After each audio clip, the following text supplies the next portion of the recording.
Hi, I'm testing. Can folks hear? Okay, are we ready to start? We are live. Very good. Thank you. Good afternoon, everyone. I'm Britt Kerwin, Vice Chair of the AIB, the Accountability and Implementation Board. Ike Leggett, our chair, is on a well-earned vacation, and so I will be acting in his stead today. I'd like to welcome everyone to this AIB working session, and thank you for joining us today. I'm joined by my fellow board members, Joe Manco, Dr. Laura Stapleton, and Dr. Jennifer Lynch. Dr.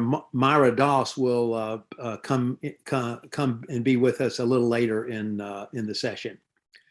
We're also joined by our Executive Director, Rachel Heiss, and other members of the AIB staff.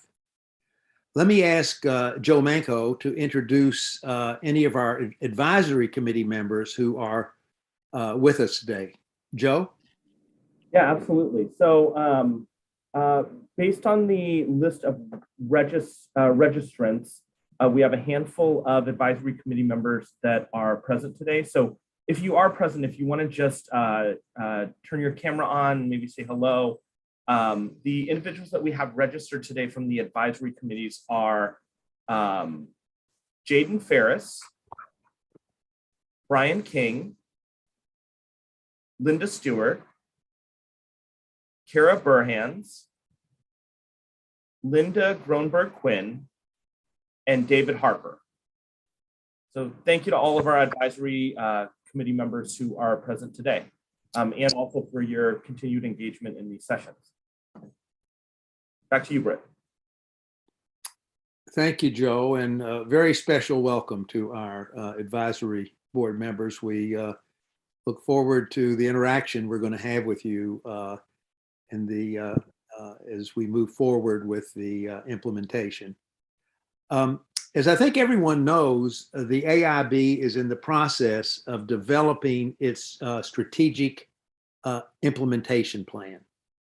And as part of the process, we're taking a deep dive into each of the 5 pillars of the Blueprint Bill this summer to get a full appreciation of all of the issues that will have to be addressed in the strategic implementation plan.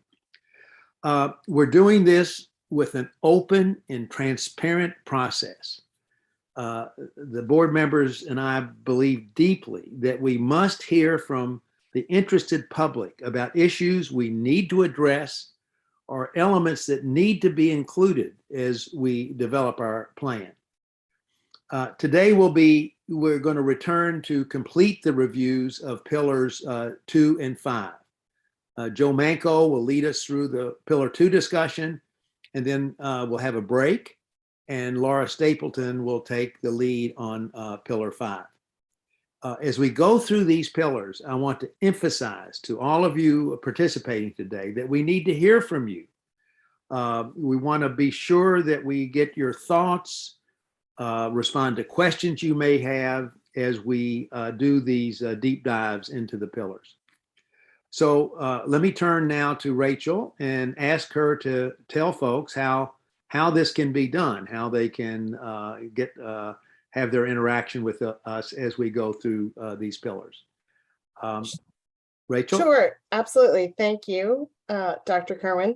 So first, I'm just going to run through, we're going to run this meeting similar to the previous working sessions, the first round of sessions. And so we ask everyone to stay muted and turn your cameras off unless you are asked to turn it on or speak. And we will be calling on you to potentially, so put your questions or your comments in the chat box, and either myself or one of the facilitators, Joe or Laura, will call on you if it's helpful, if we think it's helpful.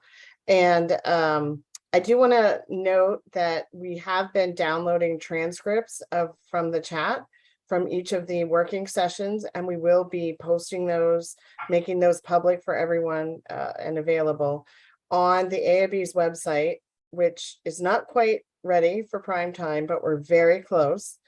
So I think next week we'll be able to announce our website, and all of the chats will be posted there, along with the other meeting materials, which are also available on the General Assembly website right now, along with all the other AIB meeting materials. We do have a Google form that we have shared with those on our email distribution list, and I think we've dropped it in the chat a few times. If you have comments or questions that you don't raise in the chat, or that you feel you want to elevate again, please use the Google form. And I'm going to ask one of the AIB staff if they could drop that in the chat now, the link, so that everybody has access to that. And we'll continue to share it out. And it'll also be, the link will be posted on the website next week, so that it's easier to find and be able to provide feedback if you don't share it in the chat today. So as Britt said, this is the continuation of Pillar 2 and Pillar 5. And so Pillar 2, as I think everyone, if you don't know yet, you're going to have them memorized very soon. So Pillar 2 is high quality and diverse teachers and leaders. And that is what we're going to start with here this afternoon. And I will let you know that we are, the first round of these meetings were 4-hour meetings. We are trying to scale them back a little bit to 3-hour meetings. So we are aiming to get through both the rest of Pillar 2 and Pillar 5 by 4 o'clock. And as Dr. Kerwin mentioned, we will take a brief break in between Pillar 2 and Pillar 5. So if you could, Emma, move to the next slide. So Pillar 2, the provisions or the objectives that we were able to cover in the first meeting, it was a lot. So we actually got through a lot, but there's still a lot to come. But 2.1, objective 2.1, which relates to lots of different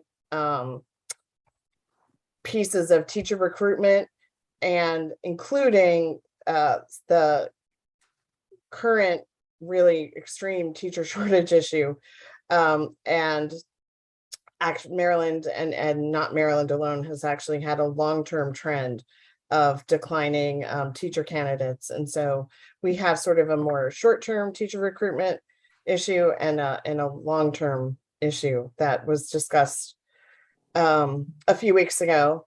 Objective 2.2, which is has all the tasks related to teacher preparation and licensure requirements, including the new blueprint requirements. And then Pillar 2.3, which deals with training and induction for educators who are in the school. So after the teacher preparation programs. And so what we've done for this meeting is really just try to do a high level summary of the takeaways from the first session on Pillar 2. And so here you can see we've sort of captured 3 questions that we felt were some sort of the overarching theme of comments and questions in the last meeting. And so the first is, what is success in high quality and diverse teachers and leaders? What does that mean?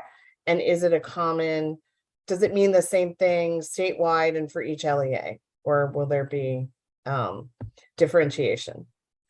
The second question is, and these are sort of like the meaning of life type questions. How do we address the barriers that have historically prevented and continue to prevent diverse teacher candidates from enrolling in teacher prep programs and then actually becoming teachers and leaders? And that's, we all recognize that that's critical to do, but how we do it is obviously the question. And then the last big picture question is really, how can we coordinate between the state, higher education, and the school systems, and really work together to attract and prepare a diverse group of teacher candidates that meet the workforce needs of the school systems. At the last meeting, there was a good amount of discussion about that there's not a direct match in many ways, and that's been a longstanding, I won't say issue, but it's been a longstanding occurrence that the type of teachers that the teacher preparation programs are preparing aren't a direct lineup to the needs that the school systems have in their schools.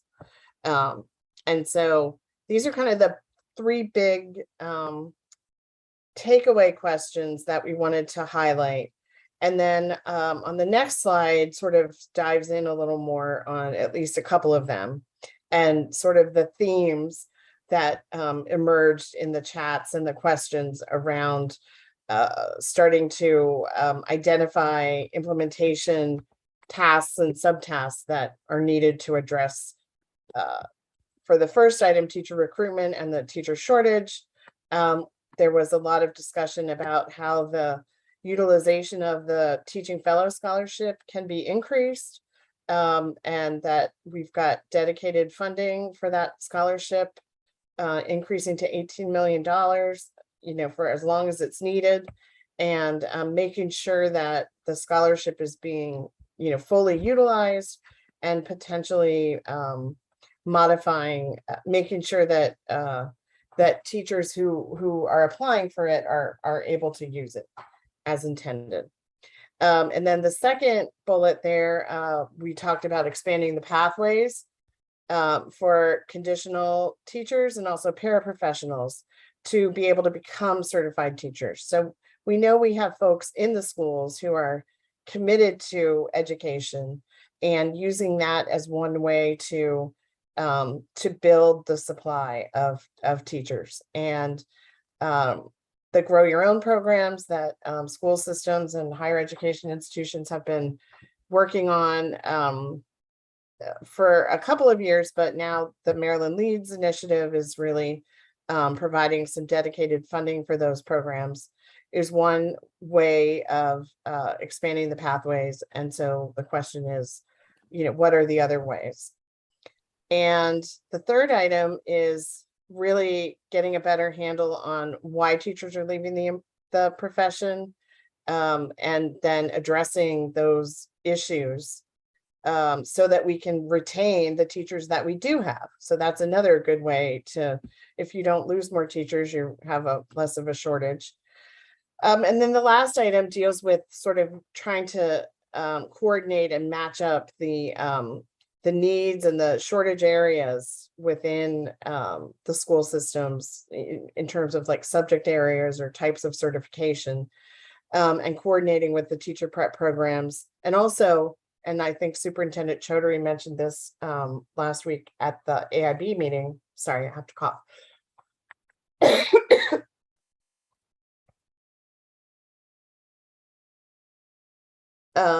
Improving the data collection so that, get these on right, improving data collection so that so we have a really good sense of what the issues are and where the needs are. And then under teacher preparation, and actually I just need to get a drink of water. Joe, could you maybe cover teacher prep? If that'd be great. And you're muted. Yeah, so under teacher prep, I think some of the things that really got highlighted the first time we went through and did these sessions that we heard through the chat and also through the comments and feedback through the session were, for one, improving the coordination between teacher collaborative grants and Maryland Leads and publicly sharing the results and models. So the Maryland Leads is a new initiative that's been launched by MSDE. So really seeing how this works in coordination with other collaborative grant efforts around teacher prep and teacher support. And then Rachel, you want to talk a little bit about the kind of results and models? Sure, thanks. Thank you for thank you for filling in there. I appreciate it. Yeah, so the teacher collaborative grants have been ongoing since I believe fiscal 20, possibly before that. And so there are a number of the grantees that have been working on their projects for a number of years now and have information to share. They have some recommendations already. And so I think the idea here is to really share that out with everyone and learn from it, because that was the whole point of the teacher collaborative grants. And then we still have a couple more years of grant making. And so to, make sure that there's the coordination going on between the New Maryland Leads program and making sure that for both of those, that there's sharing out of results and models and best practices. And then the second item under teacher prep is, basically the big, the big elephant in the room, for lack of a better way to put it. And this is really, identifying the steps, the, tasks, subtasks in our lingo for the teacher prep programs to meet the new blueprint requirements within the timeline that is in the blueprint law now, that is manageable, but that also meets the requirements of the law. And we've talked about the teacher preparation work group that is going to be convened by the AIB. We're actually working on getting a first meeting date scheduled now, right now, for in the next week or two. And so I think part of that would be asking the work group, in addition to the specific request for the work group, which is to review the current requirements for teacher preparation programs and then the new blueprint requirements, and determine if there are any existing requirements that are either unnecessary or could be combined, all with the goal of allowing the new year-long practicum to be implemented within the current 4-year degree, 120 credits or up to 132 credits.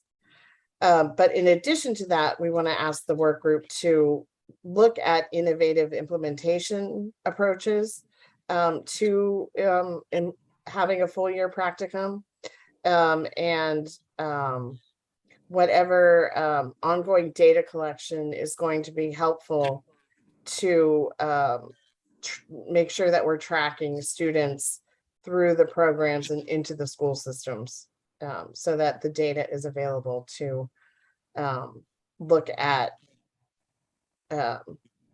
success isn't the right word, but to look at the results, to look at the outcomes.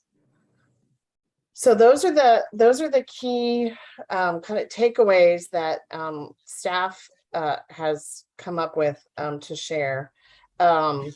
There, I'm sure, are others. This is not an exhaustive list, but we wanted to kind of focus on the high level. And following this meeting, as we make our way through the rest of Pillar 2, then the plan is for staff to revise the graphic, the big picture, what we call the Pillar 2 graphic, and try to, we're working on the most streamlined way to incorporate questions and answers, comments that maybe lead to potentially additional tasks or subtasks. And so we're trying to figure out how we want to try to visualize that for you all. But for the next Pillar 2 meeting after this one, we will have a revised graphic for everyone to respond to and work through. And so I think with that, I don't know if we need to take a pause at all, or else I think that the idea is to dive into the rest of Pillar 2. Yeah, and I think that is a logical next step. So just to remind people where we were, we're going back to the big picture graphic, and the two elements that we were not able to cover last time we're 2.4, which is the establishment of a new statewide career ladder and professional development system. And this will be followed by a discussion on 2.5, which is around improving educator compensation. So those are the two elements of the big picture graphic, and the final two elements of Pillar 2 that we're going to cover today. So I think to start us off, I'm going to throw it back over to Rachel to just kind of at a high level, talk us through 2.4, at least through the first, couple tasks and subtasks. And then we will open up a discussion around these different tasks and subtasks as it relates to 2.4 of Pillar 2. Absolutely. And I do just want to add, I saw one question in the chat about whether the teacher preparation work group members had been announced yet. They have not. We are working on that as well right now, but you will receive information shortly about that. And we were trying to really cast the net pretty widely. If you're a dean or a director of a program, we would like you to participate. And then starting with 2.4. Yes. Okay. So the overarching objective here is to establish a statewide career ladder and a new professional development system that is sort of embedded within the framework of the career ladder. And this is really one of the key critical tasks in order to achieve the goal of elevating the teaching profession and really recognizing our educators, paying them as appropriate and as comparable to other professions with the same degree and training. And so the career ladder is one of the ways that the commission and the blueprint develop to address that in an ongoing way. The 2.5, which we'll get to later, deals with teacher compensation, which is also dealing with that same issue.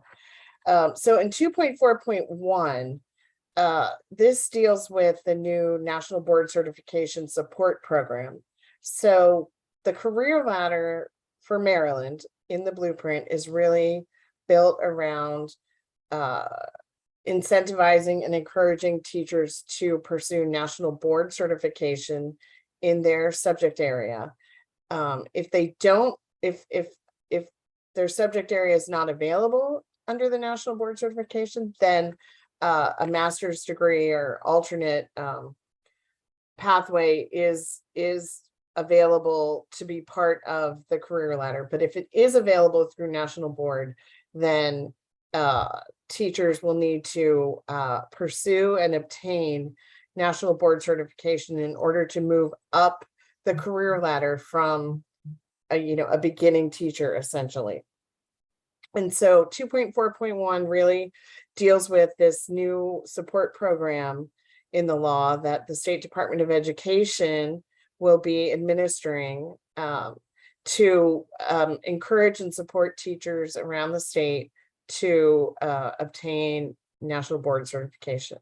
And so there are two subtasks listed there, 2.1A, 2.4.1A and B, which essentially in the law, what is very clearly laid out is that MSD will have, a program director at the state level to support national board and to coordinate with the school systems, and that the school systems will have national board coordinators to coordinate the programs within their LEAs. And there's also an option in the law to have for LEAs to join together and have a regional coordinator. And then in addition to these two subtasks that are laid out in the law, there are other details that we haven't shown here related to, creating, making sure that materials are widely available so teachers are aware of the opportunities, are aware that the fees for the National Board Certification are covered by their state and school system, creating online support programs and ways for teachers who pursue National Board Certification to kind of be able to meet together and talk about it, support each other, affinity groups. I think in a lot of districts, they found that the cohort approach works best. So, keeping each year as new teachers start the process of National Board Certification, like creating programs for those teachers so that they can support each other. So there are a lot of other things that need to happen as part of 2.4.1, but these are kind of the high level subtasks. And then 2.4.2 is the career ladder itself. And so the blueprint law requires every LEA to have a career ladder that has been approved by July 1st of 2024. And so you can see to the right, there is a star in the year fiscal 25, which is July 1, 2024 is fiscal year 2025. And then the yellow line going out indicates that the career ladder, once it's created, will be an ongoing existence. And you can see an arrow there at the end indicating that it continues beyond 2032. And so then below are, again, 4 subtasks that we've highlighted here. There is a lot more in the statute that pertains to the career ladder. But essentially, the statute lays out sort of the main guidelines or framework for the career ladder that every LEA is required to include in their career ladder. And those are things that are essentially have to be there. Everything else is subject to collective bargaining, and each LEA can convene a local career ladder development group to help them develop and draft their career ladder. But ultimately, it's the local board that will approve the career ladder that is submitted. And obviously, it is part of the collective bargaining process with the representatives of the teachers union in each district. And so again, you can see there is a star in fiscal 24 because the career ladder really needs to be developed and, through the collective bargaining process before the end of fiscal 24 in order to meet the timeline of in operations in fiscal 25. And I'm sure some of you are well aware that the LEAs and union representatives have been having some preliminary conversations about the career ladder already. And there is a lot of anxiety, shall we say, about what it's going to look like, and also the timing of when decisions can be made or need to be made in order to meet not just the timelines in the law, but internal timelines within school boards and for collective bargaining agreements. And then in 2.4.2C, the career ladder takes effect with the approval of the AIB. And again, you can see the star in fiscal 25 indicating that. And based on, well, with MSDE making a recommendation to the AIB as well on whether a career ladder should be approved or not. And then the associated salary increases that are identified in the blueprint law that are that don't take effect until the career ladder is in effect would then take effect starting in fiscal 25. So just as a refresher, starting in fiscal 23, the new salary increases associated with national board certification, initial national board certification, are taking effect starting this fiscal year with the $10,000 increase associated with becoming national board certified or being national board certified, and then an additional $7,000 for teachers that are teaching in low performing schools. So those two salary increases are taking effect prior to the development of the career ladder. Other salary increases are associated with moving up the career ladder and also maintaining the national board certification. So those salary increases will not take effect until the career ladder is in place. And then under D there, subtask D, as teachers, as LEAs are implementing their career ladders, and there's a process that is laid out in the statute in terms of how teachers are identified to move up the ladder from tier 1, which is a certified teacher, to tier 2, which is a lead teacher, and then there's tier 3, which is a distinguished teacher, and lead tier 4, which is what do we call that? Essentially professor, distinguished teacher. And there are very few. It's designed so that, as you move up the ladder, there are fewer positions.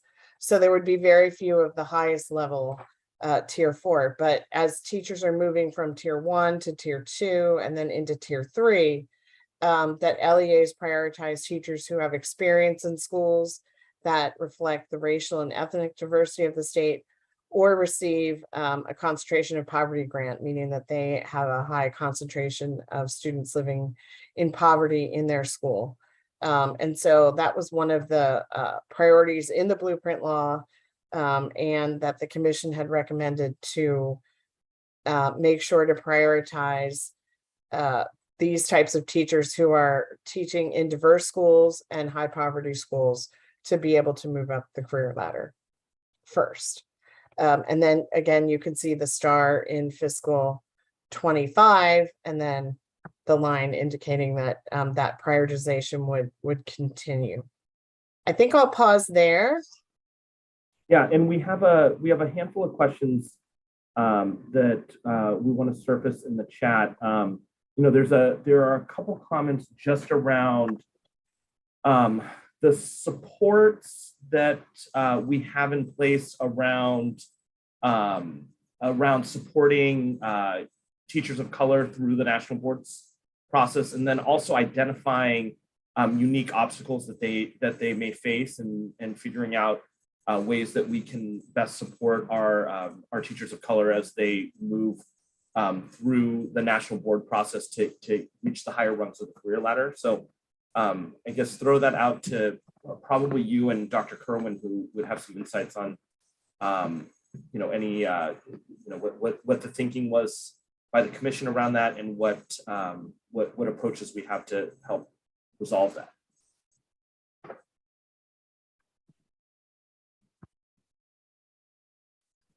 Dr. Kerwin, do you want to? I'm sorry, I'm like, I can't see people. There we go. Okay.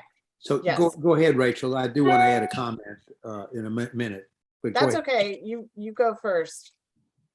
Well, this was a issue of big concern to the commission, and so Rachel, I'm going to rely on you for some of the details, but there were very specific steps taken to provide resources to support people as they pursue the national board process.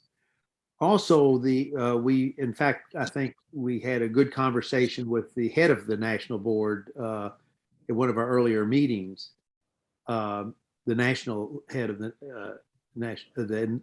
national head of the board, and she obviously is very sensitive to this issue, and talked a bit about modifications they've made to the national board process, and ways that they are providing support to ensure a greater diversity of teachers going through that process. Rachel, you may remember some of the more details of that, but so let me throw it back to you. I mean, I think you're exactly. I think that it was certainly a major concern, and we definitely need to make sure that we build a support program at MSDE and in the LEAs that is providing the support so that all the teachers who are interested in pursuing national board, it is a choice.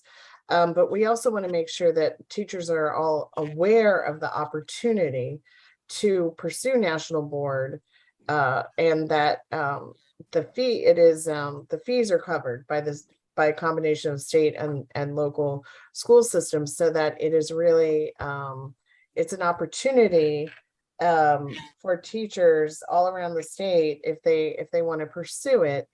And then how can we make it the most streamlined way of pursuing national boards, so that it's really an option for any teacher that wants to pursue it.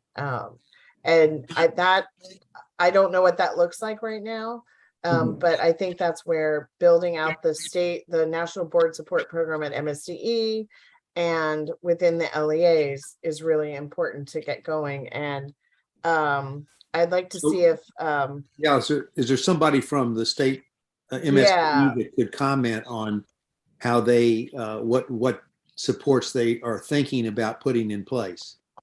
So let me ask Mike Kirschenfeld with MSD if he could say a few words.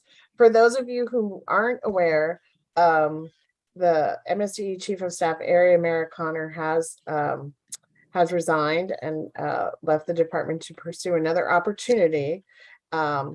Mike is the Director of Strategic Planning, and I know your full title, but I can't remember it. But Okay, I think of him as the Blueprint, the Blueprint program lead for MSDE. But Mike, introduce yourself, please, and whatever you can offer. For sure. I almost said good morning, but good afternoon, everyone. As Rachel mentioned, my name is Mike Kirschenfeld. I'm the department's Senior Executive Director of Strategic Planning and Continuous Improvement. And in that role, as Rachel mentioned, I support the performance management across the department for all of the initiatives that are associated with Blueprint. Although that's in addition to also all of the strategic planning work that we are doing, which is very closely connected. This, in terms of the support program, I know that we are currently still working with some stakeholders. The Office of Teaching and Learning is overseeing this work. I'm unfortunately the only person from MSDE who is available to join the call today. And so I don't have a ton of information on the background or the direction that's moving right now.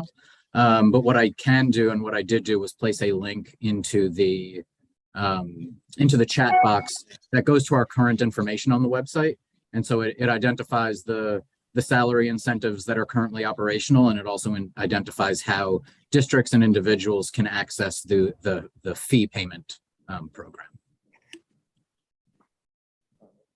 And I guess on a similar vein, I wanted to elevate the question that was raised by Ms. Taveras, just around if there's some kind of, I guess, incentive structure or some kind of monitoring or mechanism across LEAs to determine, if there's racial equity as different teachers are assuming different rungs of the career ladder and meeting, completing the national board certification process, and what is put in place in order to ensure that there's greater racial equity and more support for teachers of color that are looking to achieve national board certification.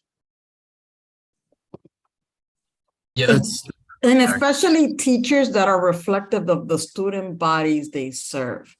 That's the critical nexus that I was trying to bring across.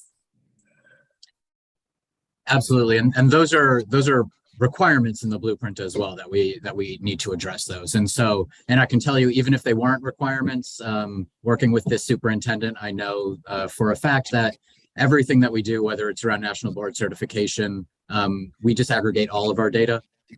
We look for opportunities to ensure equitable access to programs, not just for students, but for our educators as well. And so while I can't point right now from my own experience here right now to the specific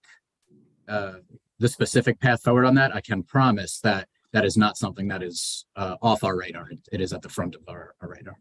And have any longitudinal studies been done to study the better outcomes of students that are before teachers that are reflective of them compared to when they're not? I would love to see some data reflective of that as well. Well, I can speak to that. There definitely is data showing the benefit to students. There was a study done in the state of Washington, a study done in the state of North Carolina, and the commission did look at those studies in coming to these recommendations. Rachel, maybe we could somehow pull forth at some point those studies just to get them out there. Absolutely. Actually, we can share with you the National Board, Executive Director of the National Board for Professional Teaching Standards was at one of our meetings in June. I think it was June 30th. And Peggy Brookins shared a lot of information with the board about the national board process, the research that is out there that supports the impact of national board on improving student outcomes. And the video from that meeting is available on the General Assembly website. The materials are available, and she also included links to research that around national board certification. So maybe I could ask one of the AIB staff to drop a link to the June 30th meeting materials in the chat so that you can take a look at that. And we do intend to have, I don't know that anyone is on. If anyone from the National Board for Professional Teaching Standards is on this meeting and would like to say anything, please raise your hand and let us know. I'm not sure that anyone was able to join us today, but we are continuing to have conversations with them, and we can certainly try to follow up and provide more information and hopefully even have some folks attend future meetings as we're discussing this in more depth. And I think moving on, Britt, you've had your hand up for a while. So is there Thank you, Joe. Thank you. Yeah. Two thoughts, Rachel, for us. One is when Linda Darling Hammond, who is a Stanford professor emeritus of education, and I think currently the president of the California State Board of Education, when she, and she's an expert on teacher preparation, when she spoke with us, she noted that a number of systems that have tried to implement career ladders have run into challenges. She didn't dwell on what those challenges were, but I think it would be in our interest to sort of re-engage her as and get some information from her about potential pitfalls, so we can get that out to the LEAs as they begin developing these career ladders. So I think that's would be very important for us to do. The other thing is that while the LEAs have and the collective bargaining units have a huge responsibility in developing specifics for the career ladder, there are certain things that must be in the career ladders, as in the law, and I'm sure they will be aware of those, or they should be aware of those. But it might be worth us pulling out and highlighting what are the elements that have to be career ladder, and make certain that every LEA, as they do this work, that those requirements are not overlooked. Absolutely, on both counts. Thank you. Yep. Rachel, there's a line of questioning in the chat around health professionals. I think primarily looking at school counselors and school psychs that I guess according to the folks in the chat, there's not a pathway for national board certification for certain folks, especially in school mental health. I didn't think that was the case, but I am not as familiar with the national board as you are. So do you have any I guess comments or things to add around that, and what the career ladders look like for individuals that are working in the school but are mental health based staff? So there's sort of a couple questions in there. So one is who is eligible for the career ladder, and the career ladder is focused on teachers who are in the classroom, at least the goal is at least 60% of their time. And so that is that excludes certain folks in the school. It's not it doesn't mean that they're not important, but the commission and the blueprint was very focused on teachers and improving the profession for teachers so that they stay in the classroom as instead of moving into the administrator track in order to earn more money. And so depending on what the type of professionals we're talking about, they wouldn't be eligible for the career ladder for educators as it stands now. There is I believe there is national board certification for school counselors, but I don't know about mental health exactly. We can follow up on that. If they're eligible, but I will say if they're an educator and there isn't a national board certification for them, then the law does allow for a different certification to be used, a master's degree or a different type of certification. Got it. And then in the chat, Scott Tiffin and Dr. Shannon, I can't see the last name, but said that counselors are eligible for national board certification, but not social workers. So interesting and important to know. There's also a lot of information in the chat in response to the question around data and evidence of the benefit of Black and Latinx teachers working with populations of students, being teachers for similar populations of students. So there's thank you to everybody who's contributed to that line of questioning. I think since we're, just to kind of keep things moving, I think if the staff can continue to capture some of the comments in the chat, and we'll make sure we add that to the roll-up. And then if Rachel, if you could continue taking us through the big picture graphic, and we're for everybody who is maybe joining us a little bit late, we're at 2.4.3 on the big picture graphic, and I'll continue to sort through the chat to see if there's additional things to kind of elevate into the conversation. Sure, I'm happy to do that.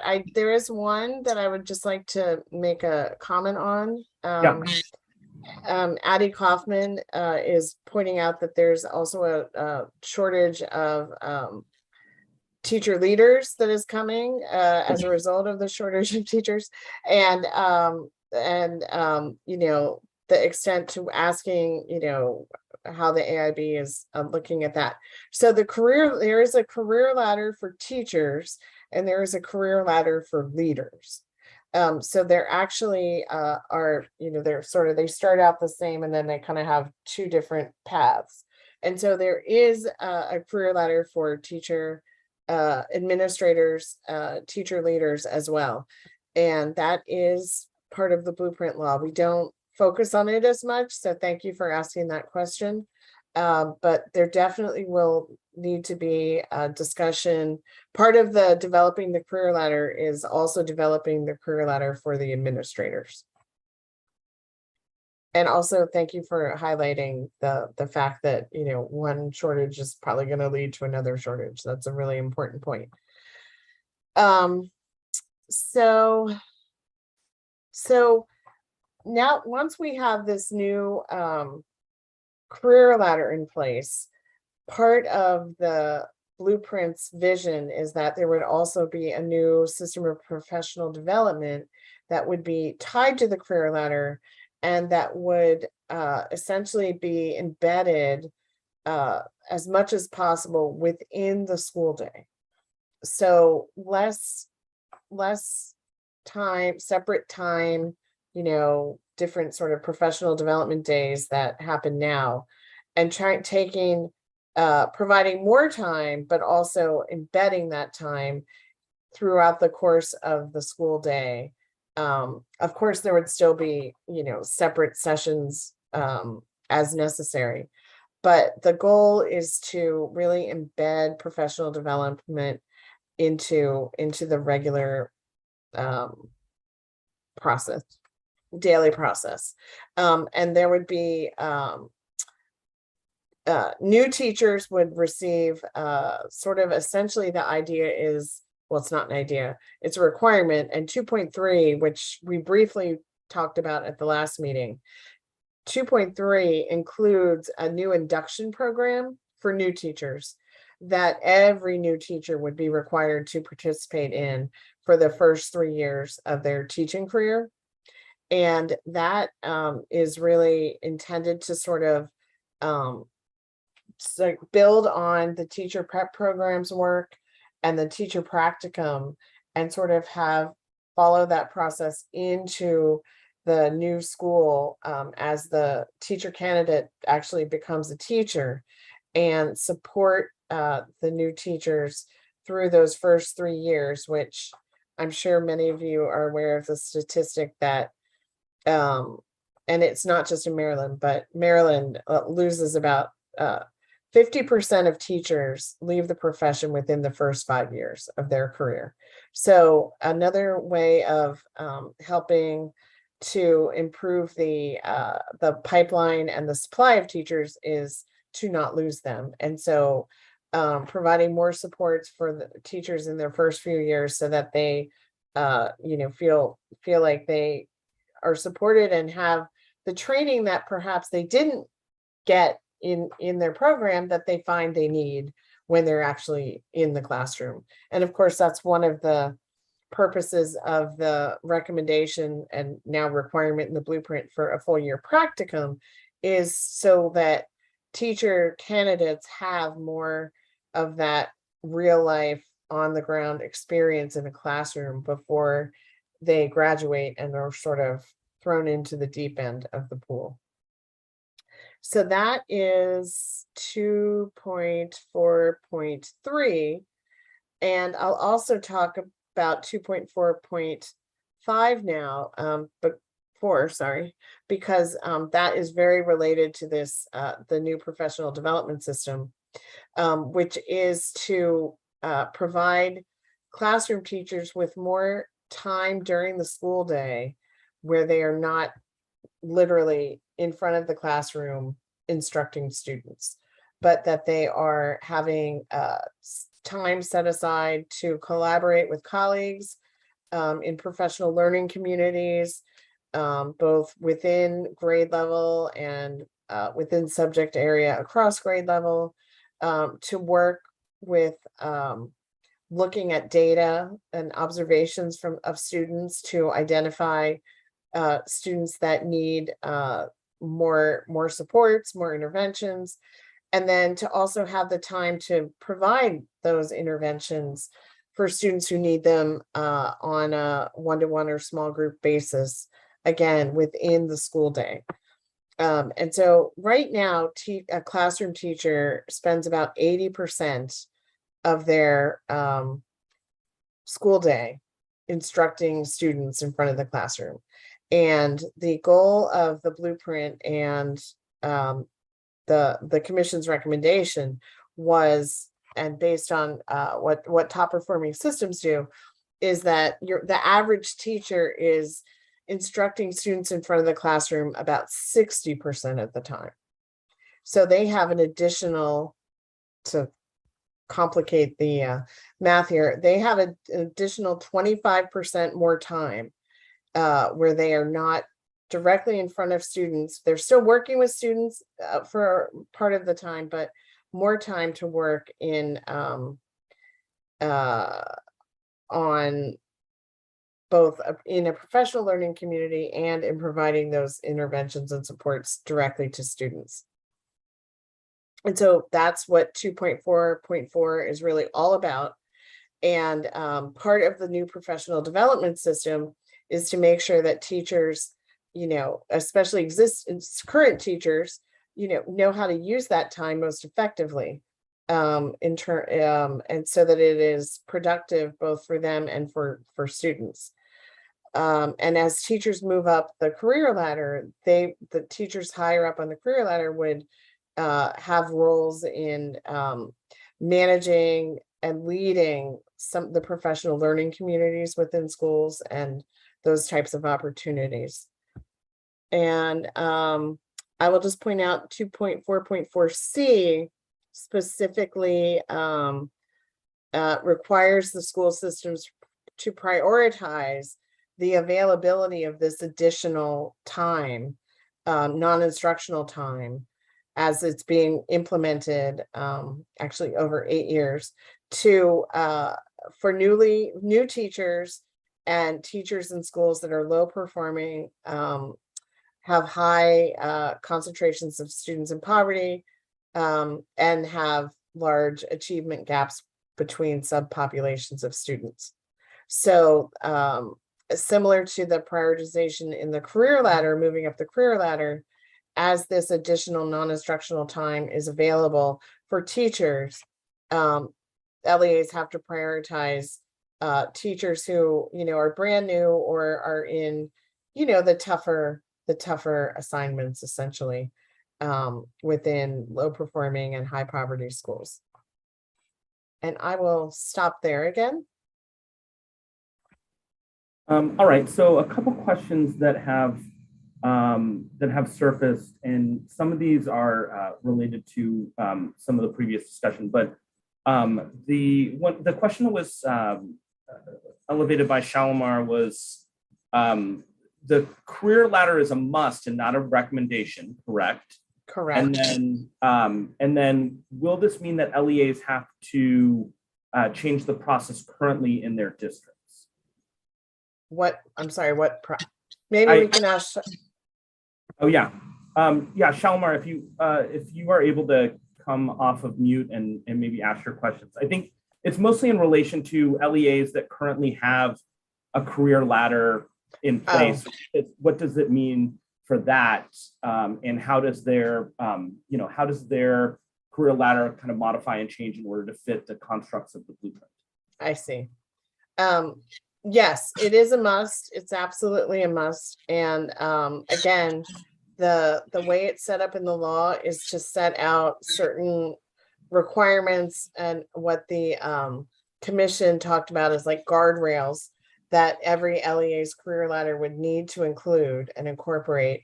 And then beyond that, the LEAs have the flexibility through the collective bargaining process to sort of customize the career ladder to the needs of their system.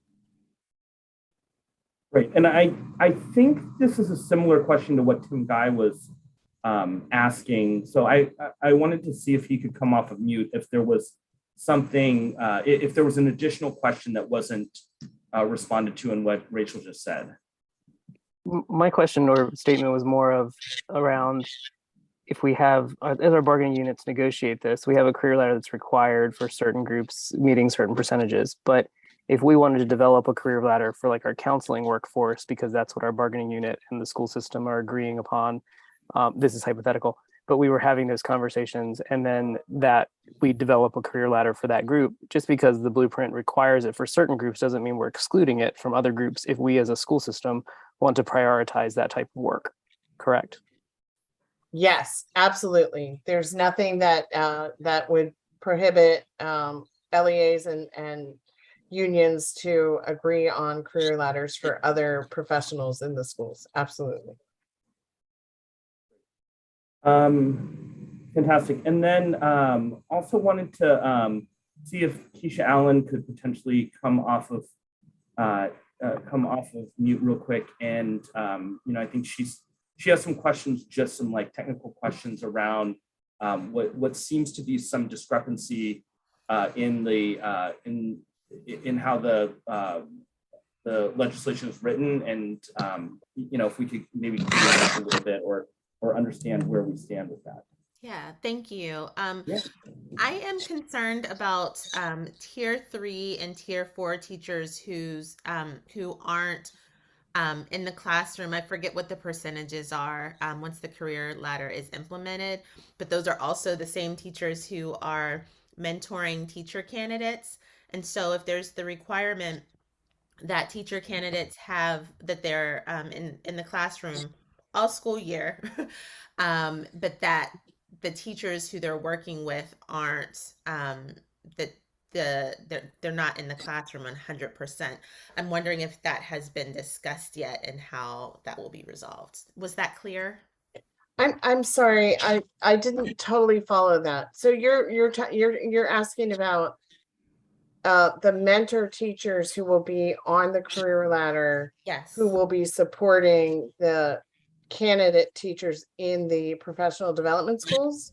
Yes. Okay. Yes. Yes. So the vision is that the master teachers, who are now called lead teachers in the blueprint law, that the lead teachers need to teach 50% of the time in the classroom. And so so they have a little, I think it's 50%. Somebody can double check me. It's either 50 or 40, but I think it's 50. And so they have a little even more time when they're not instructing students directly. And that is the time that they would use to mentor teachers in the practicum. And so teacher candidates would not need to be teaching all day. I guess I'm wondering in whose classrooms they would be teaching if their mentor teacher is only teaching 50% of the time. Oh, you mean if they're assigned to a Yes. class Yes. with a mentor teacher? Because it's my understanding that those are the teachers who are eligible to mentor teacher candidates. Maybe that's a misunderstanding. Well, there is a bit of confusion between the terminology, Okay. because there are mentor teachers now Right. that work with teachers in the teacher Correct. practicum. Mhm. And so then the question is, there is a provision in the law that says once the career ladder is up and, fully implemented and there's a good supply of lead teachers, that lead teachers on the career ladder would essentially take over that role of mentor teachers. That's what the law says. I might ask Laura Stapleton if you can have I any was just thoughts here. about to chime in with, I do think that we will have to keep on our radar that the regulations for contact time for students and teacher prep programs needs to be consistent with the access that they would have within a lead teacher's classroom. That there should not be a conflict there. Okay. And so we'll have to just keep an eye as the regs are being worked out with MSDE. That's great. Thank you so much for elevating that, Keisha. It's Yeah, really absolutely. for us. I mean, this is a perfect example of why these sessions are really, really critical, because it helps to kind of push us and figure out, like, there are things that we just need to make sure we're very mindful of as the implementation progresses. I'm going to throw it over, Rachel, for you to review 2.4.5, and then we'll be done with 2.4 of Pillar 2. And while you do that, I'm going to just continue to look through the chat and see if there's other things that we have missed. And then if your comment is on there, we are definitely going through and taking into account everything. And even if it doesn't get elevated in the public session, the staff is going through and making sure that we really look through everything and comb through everything very carefully to make sure that we are not missing things. So I'm going to throw it back to you, Rachel.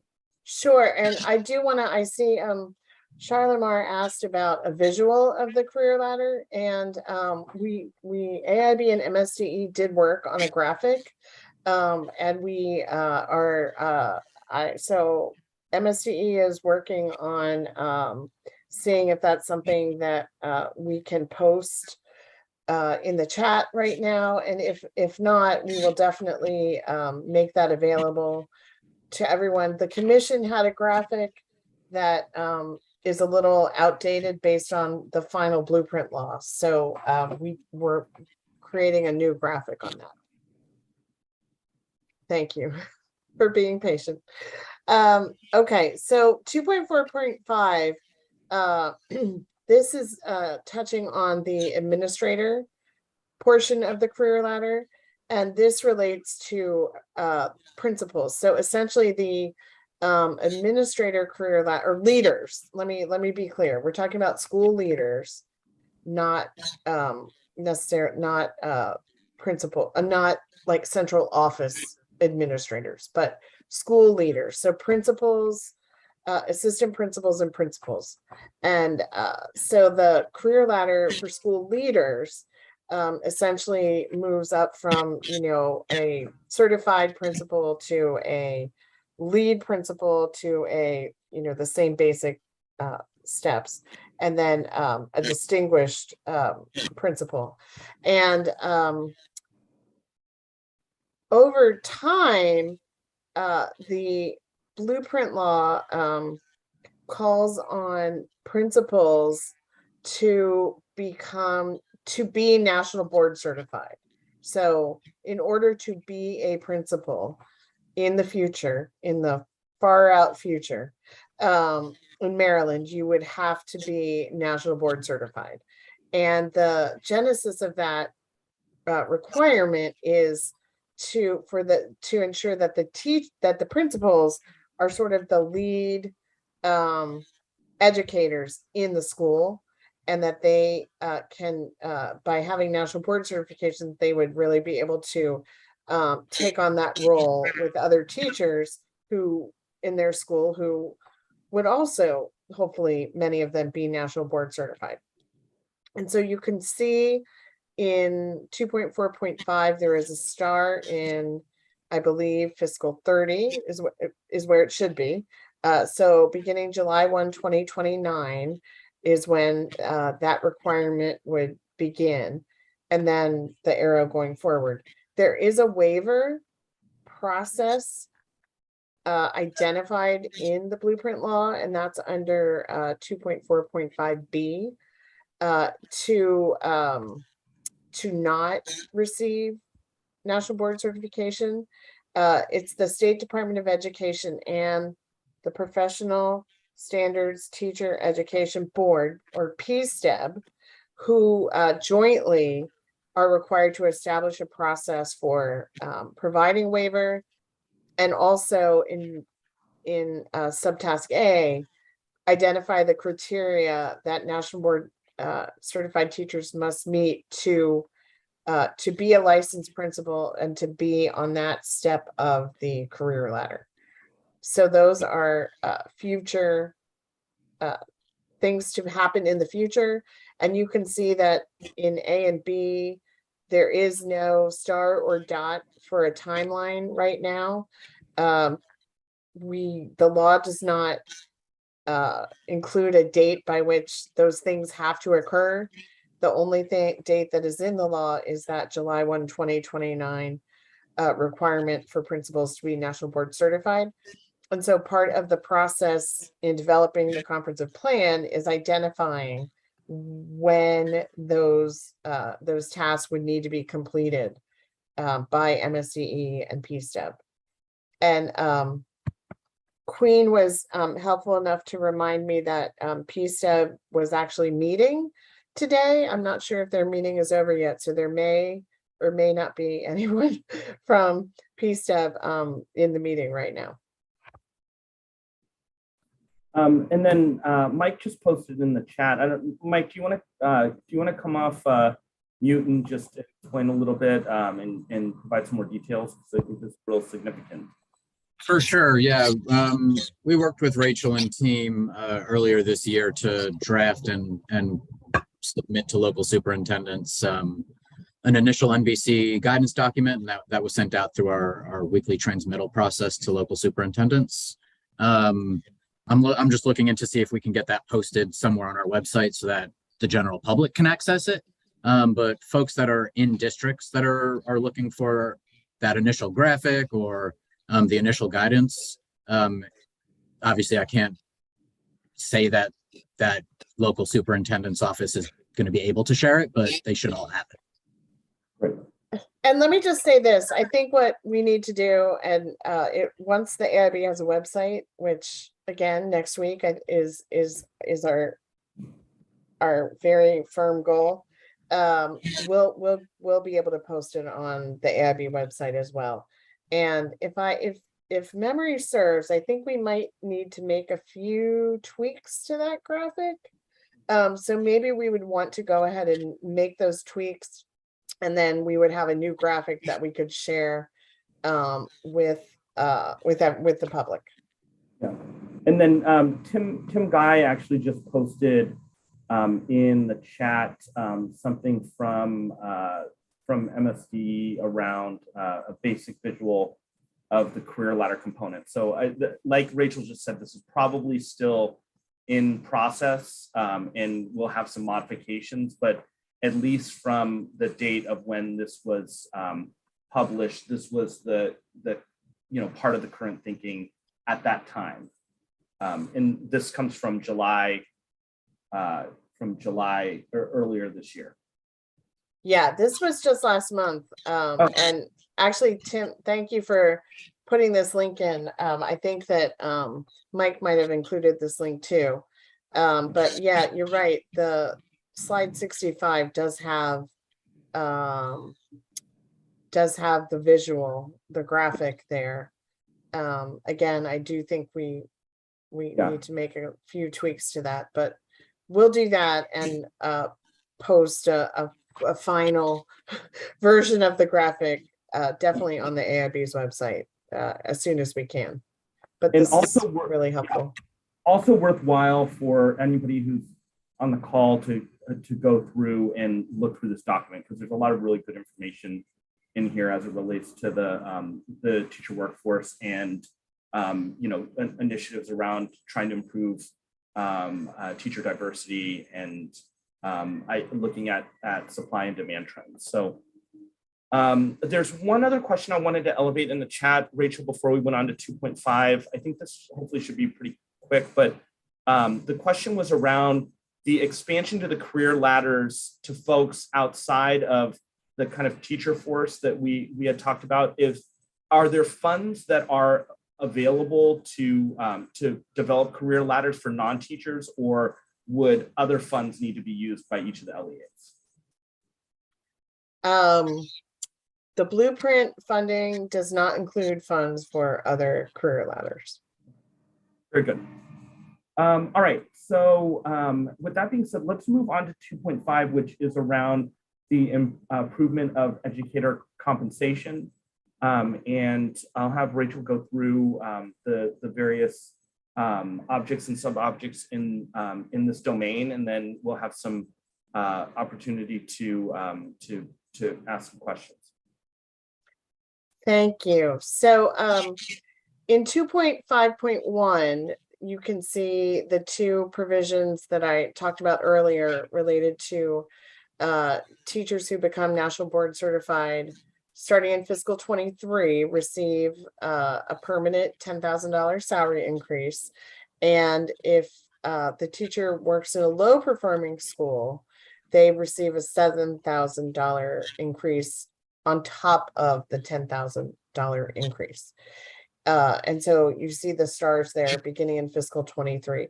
One thing to make everyone aware of is that the law specifically says that if you work in a low performing school and it over time is no longer low performing, you still get to keep the increase.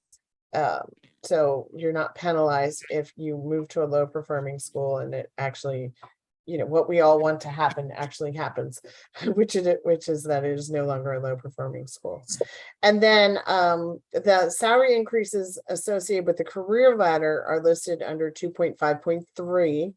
And so you can see in A through E, the amounts that are associated with becoming a lead teacher is a $5,000 salary increase above the previous increase. Distinguished teachers receive a $10,000 increase, and professor distinguished teachers receive the $15,000 increase. And then you can also see for the distinguished principals is the $15,000 salary increase, sort of similar to the professor distinguished teacher. So going from to the distinguished principal is the $15,000 salary increase. And then there are also salary increases associated with the regular and required maintenance of your national board certification. So every 4 years, I believe it is now, it's changed a little bit, for each additional maintenance of their national board certification, teachers receive an additional increase. They're not listed here, but they're in the law, and I believe it's $8,000 for the first maintenance, $7,000 for the second, $6,000 for the third, $5,000 for the fourth, and so on. And those are minimum. Those are the minimum required salary increases. It's possible for an LEA and a school and their employee representatives to negotiate a higher amount, but the law sets the minimum amount. And then 2.5.4 and 2.5.5 are separate from the career ladder, and they were recommendations of the commission that are now part of the blueprint, which was really recognizing that teachers currently are not being compensated at the same level as other professionals who have a similar educational requirement. So, you know, degree requirement or other training. And so what the commission recommended is that there be an initial 10% salary increase for all teachers. starting in fiscal 20, the state started providing some funding to support this 10% salary increase, and additional funds are provided through the foundation for the new Blueprint Foundation formula in beginning in fiscal 23 to support the rest of the 10% salary increase, and which is why there is a star in fiscal 24, and then the back arrow showing that there's been steps have been already taken prior to fiscal 22 to start to increase teacher salaries. And the star is in for 2.5.4a, the star is in fiscal 25, which is when each LEA has to submit materials to the AIB to demonstrate that they met the 10% salary increase requirement. And what that looks like in terms of what would need to be submitted and how that would be demonstrated is something that I know there are questions about, and it is sort of a getting into the weeds part of the discussion that absolutely needs to happen, because it's a technical thing that needs to be determined how we're going to measure whether it's been met or not. But I think the idea is to try to bring a few folks together to try to discuss that separately and come back to the group with some technical provisions that would guide the 10% salary increase demonstration. And then 2.5.5 is the last task, and that relates to increasing the starting teacher salary to $60,000 by July 1 of 2026, which is fiscal 27. So the start is in fiscal 27. So a combination for all teachers of a 10% salary increase from fiscal 20 through 24. And by fiscal 27, the minimum salary increase, or the minimum starting salary, would be $60,000 for all teachers everywhere in the state. And just to anticipate a question, there was some deep discussion within the commission in their meetings about whether the minimum salary should be the same in every district, given that there are different costs of living in different regions of the state. And ultimately, the commission and the blueprint determined that, yes, it should be the same, so that there was sort of really less, so that in every district, a minimum salary would be the same, so that certain districts wouldn't potentially try to attract other teachers from other districts where the minimum salary might be less. So that was the rationale. Reasonable people can disagree on that, but that was the rationale, and that is the requirement in the law. Great, thanks so much, Rachel. Rachel, on 2.5.2, can you talk us through how currently schools designated as low performing and a national board certified teacher would be eligible for the bonus for being in a low performing school? I'm actually going to ask Mike Hirschenfeld to talk about that, because MSDE set the definition of low performing school for this year, for the for fiscal 23, for the national board salary increase incentive. And so, Mike, if you could share that process. For sure. And I'm also just copying and pasting something into the chat right now as well. Just some text from that link. And so, yes, this first year, we created a state definition as well as a local flexibility option. And so, and I hate just reading to people, but I will do it just in case some folks are on the phone. And so for low performing schools for this current year, and this is obviously since it uses annual data, it's a list that would be revised annually.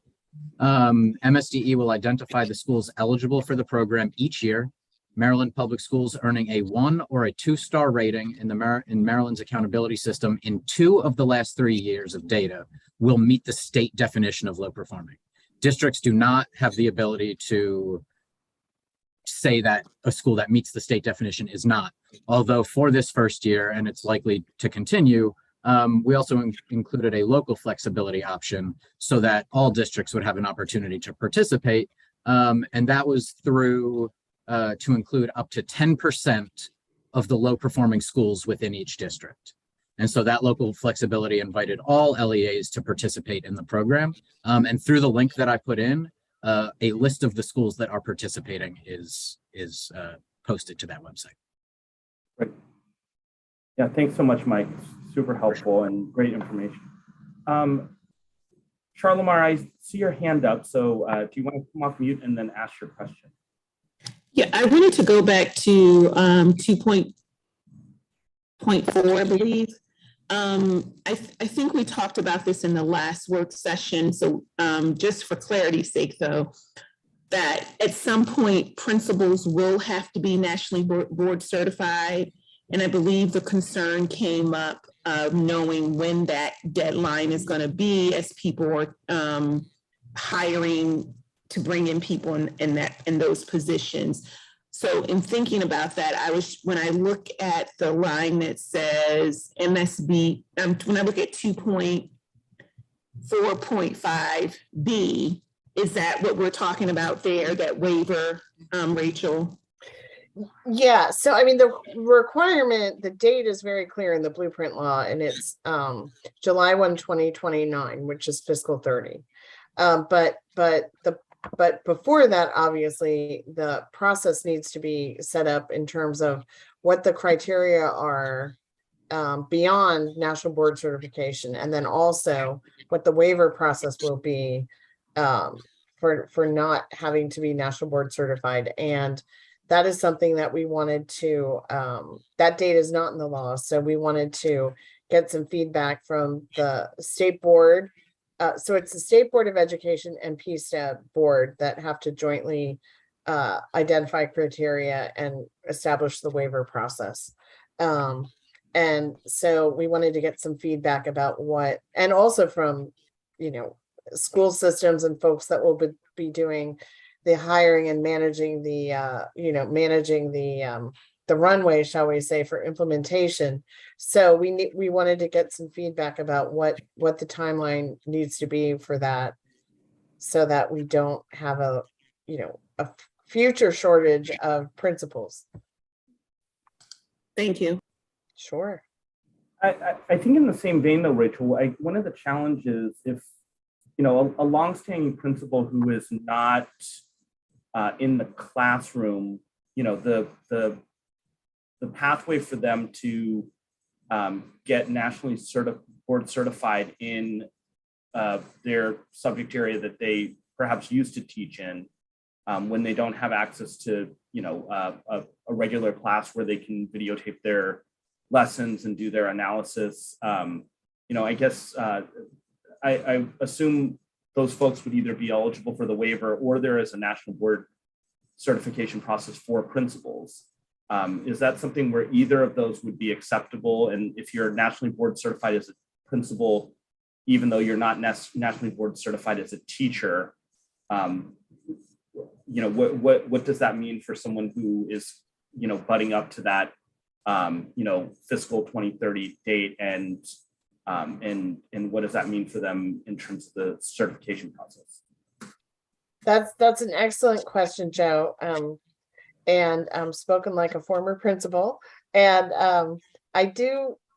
the intent is that principals be national board certified as teachers, because the career ladder requires principals to still spend some time in the classroom instructing students. And so that is the intent. I think that's something, there could be some more discussion about, conversation about, and whether, there is a different type of national board certification that would also qualify.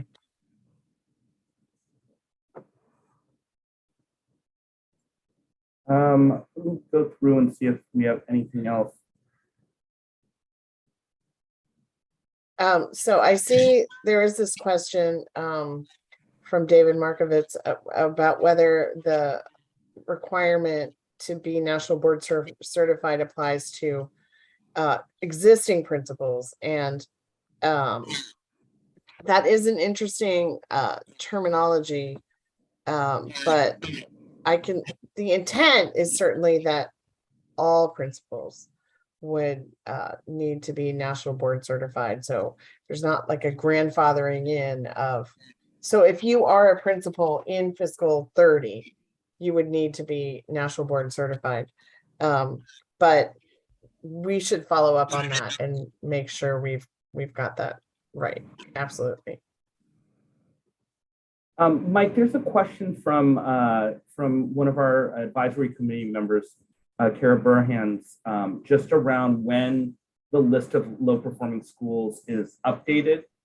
So this was last updated in February. I know, this is probably contingent upon a new round of testing that that was just conducted. So, any insights on when this will be updated, I guess, in a regular year, and then when the actual list that we have right now in, with this transition to new to a new testing regimen and COVID delays, when this list will be updated. For sure, yeah, and you picked on the iffy part of this, which is around like the new testing cycle and then the standard setting and getting the data back in time. So right now, I believe our expectation is that we'll get data from this spring around December, January. I think normally that happens much earlier. And so that current list that's up there that says updated as of February, we are doing one final check with districts. So as far as I know, that February list is up to date for this upcoming school year. But we are doing at least from the state side, we are doing a check with districts just to confirm that local flexibility option. And once districts finalize that, we would update that list. But as far as I can tell, the local flexibility option has already been either accepted or not by the districts that were interested in utilizing it. And then on an annual basis, it's a relatively simple process. Once we get the data in, we can literally just run the query and post that list. But now these, at some point also, the list will be composed of those that meet the state definition, but then also the 10% designated by the LEA. Yeah, so I can't guarantee that there will always be that local flexibility option. We wanted to incorporate that this first year. We felt like given the transition into Blueprint, it was something that was important. And so obviously our focus at MSDE is always around continuous improvement and engagement with the local school districts. And so as we feel out how it goes this year, and if it's determined to be a success, I could see us moving in the same way. But I would say it's not written in stone that in out years that it would be the exact same process. Got it. We're coming towards the end of our time for this segment, but there's a handful of questions that have just surfaced in the chat. And I don't know if this is something where, Tara Downs, if you want to come off of mute and maybe just ask your question aloud so people can hear it that are in the public session. Yes, and again, I have to share that I am about a month into this whole process of Blueprint, so I'm getting information download on a regular. And some of these questions, thank you. I'm excited, and it's been a really great learning experience. And I have a great team that I'm working with to kind of flesh these things out and start planning ahead and getting prepared for what this means for us. I am just with the NBC. We want to make sure that we are thinking ahead, being purposeful about job descriptions and making sure that we are very clear about the directions that people are going when we plan with them 3 to 5 years out for the pipeline. And one of the things I'm hearing, and if somebody could just clarify with me, that the expectation is that a building administrator, assistant principal, and principal must be actively teaching throughout the school day, a portion of their day, as the new job description and the new model, correct? Hi, Tara.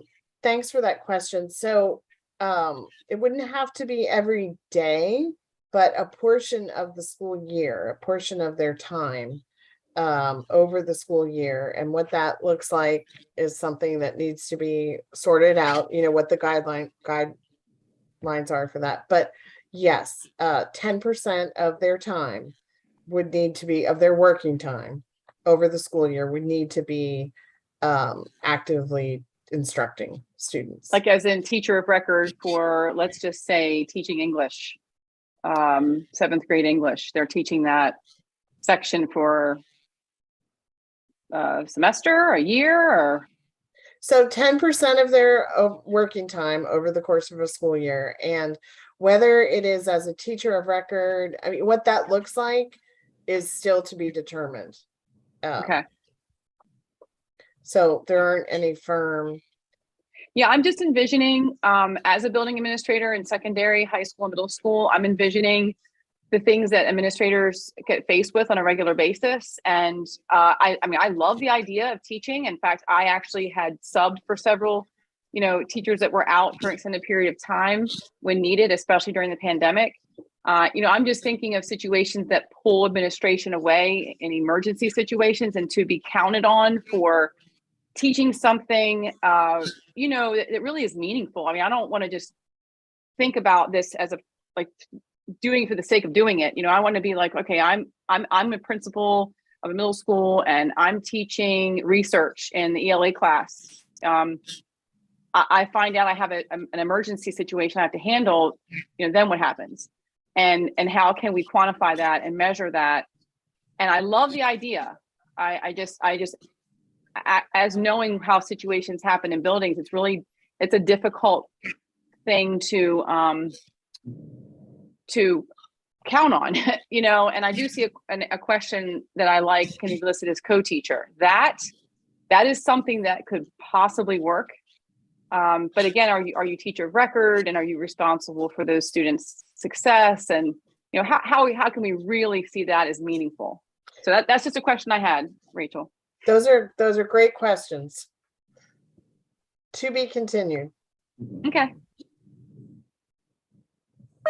Yeah, I mean, I also wanted to chime in because I tried to do this, and I had every intention to, I had my small group that I had planned on pulling every afternoon, and it lasted for about a semester, and it was just unfair to the kids because it was so inconsistent. There would always be a fire to put out, or a parent that wanted to meet in the moment, and it was really hard for me to balance. Now, I guess the assistant principal at my school, she did pull her math groups regularly, and I think at least having one person who, preferably the principal who was the point person at the time, who everybody, when there is an emergency or something that needs to be dealt with, they're the person that you want to see.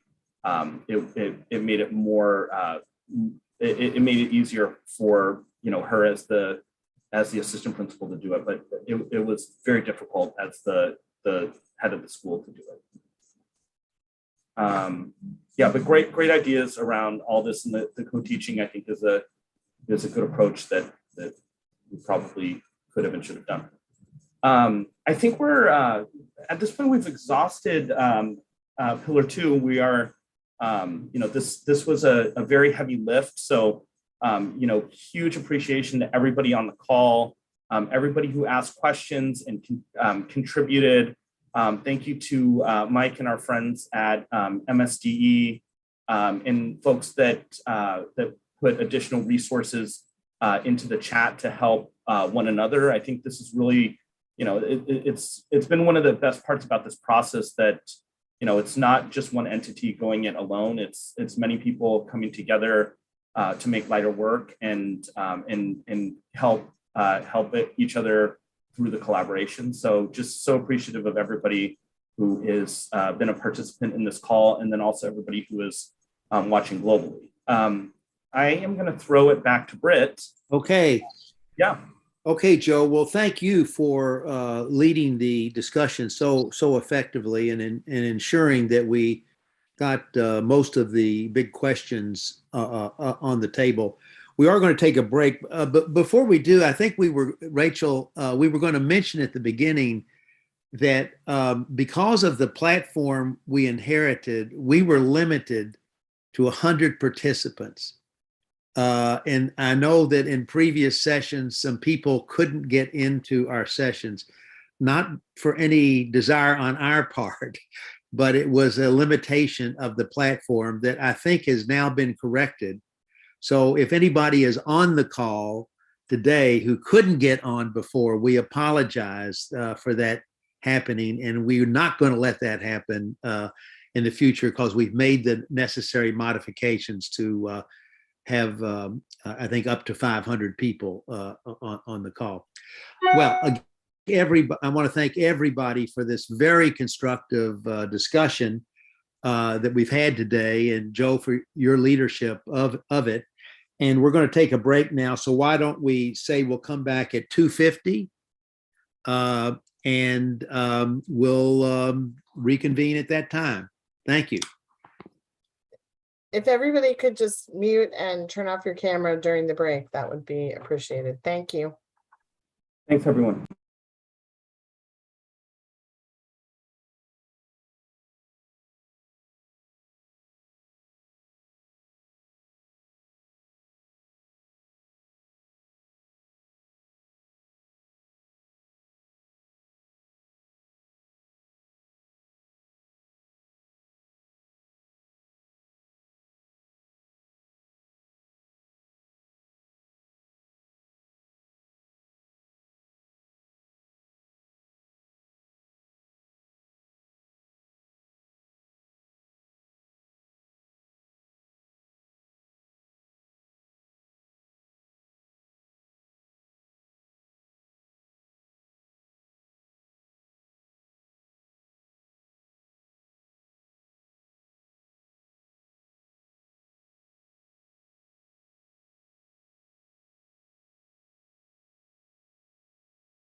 Rachel, are we back? Let's see. We have Dr. Stapleton, so critical. Absolutely. Mr. Manco.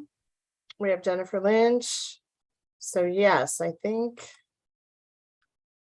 we're ready. I'm not sure if I don't know if Dr. Doss was able to join yet or not, but I think we're ready to go. Okay. Well, welcome back, everyone. We want to now turn to the completion of our review of Pillar 5, and Laura Stapleton will lead us through this discussion. So, Laura, the floor is yours. Hello, folks. And I'm actually going to quickly turn it over to Rachel. But last time we met, we were able to cover reasonably several of the bullet points under the governance and accountability pillar.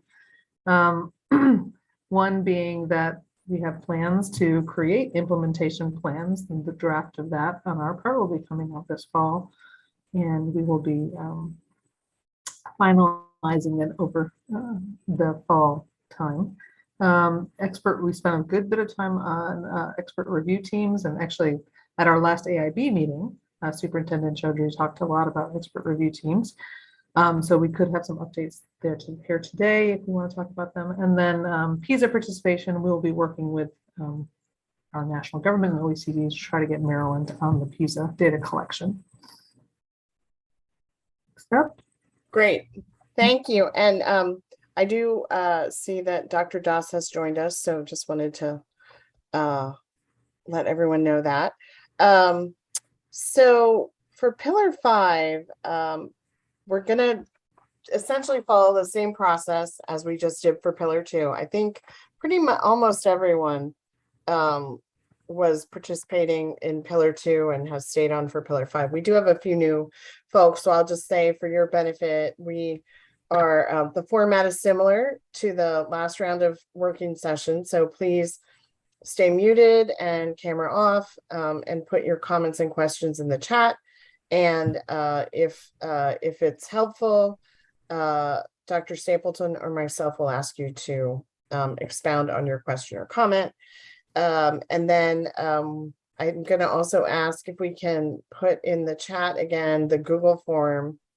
If you have any feedback or questions or comments that either you want to expand on what you've put in the chat or you think of it after the meeting, please use the Google form to provide us with your thoughts. We are noting all of those that we're receiving, which actually isn't very many yet, which, you know, either means that everyone's feeling like they're getting all their questions and comments out there in the chat, which is great.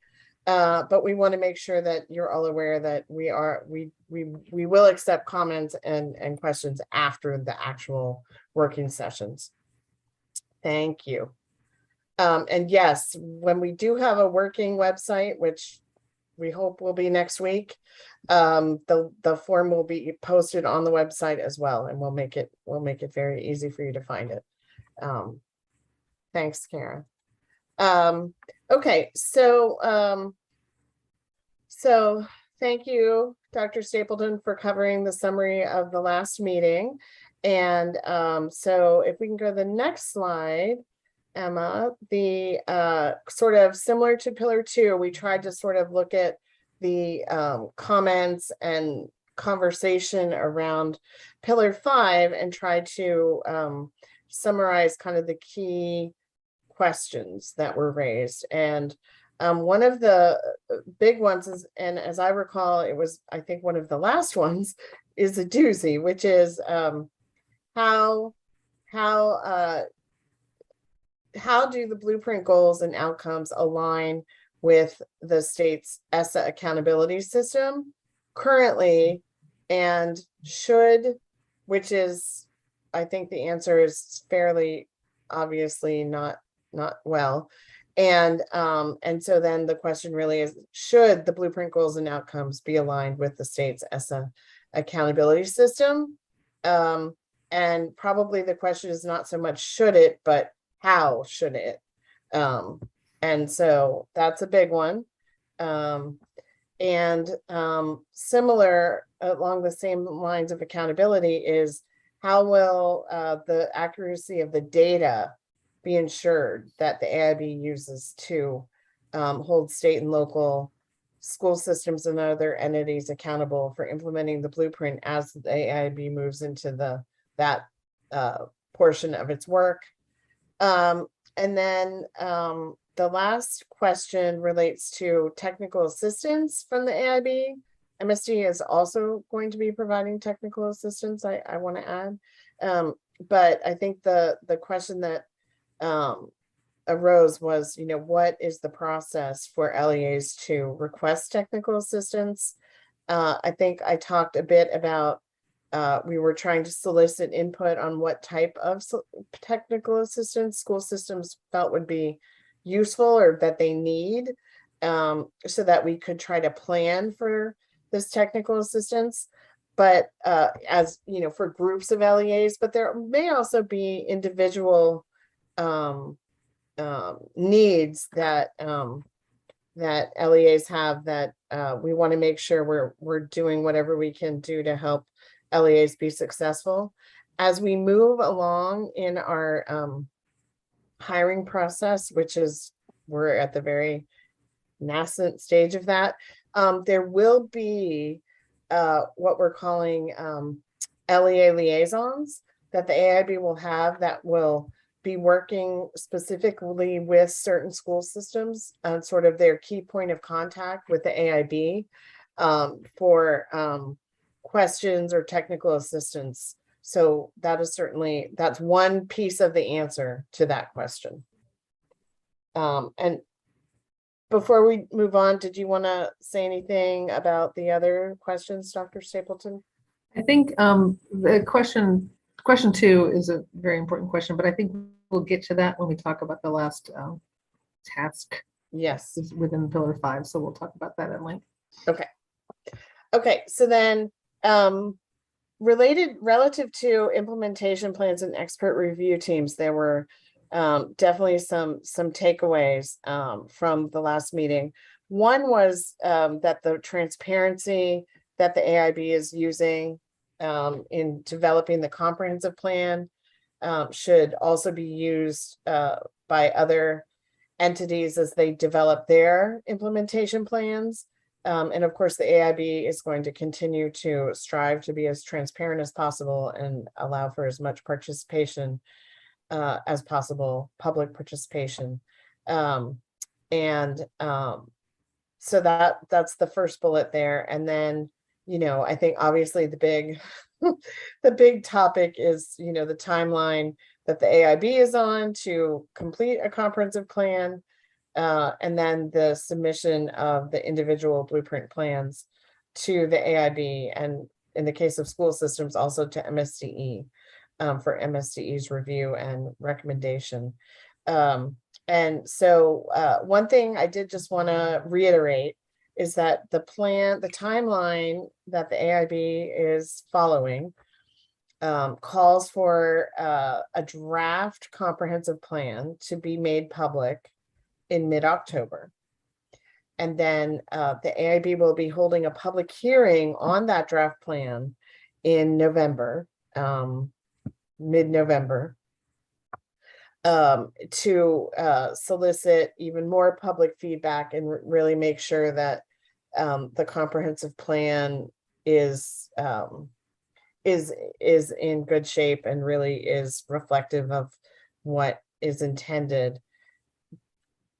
After that, the AIB will finalize the plan by December 1st.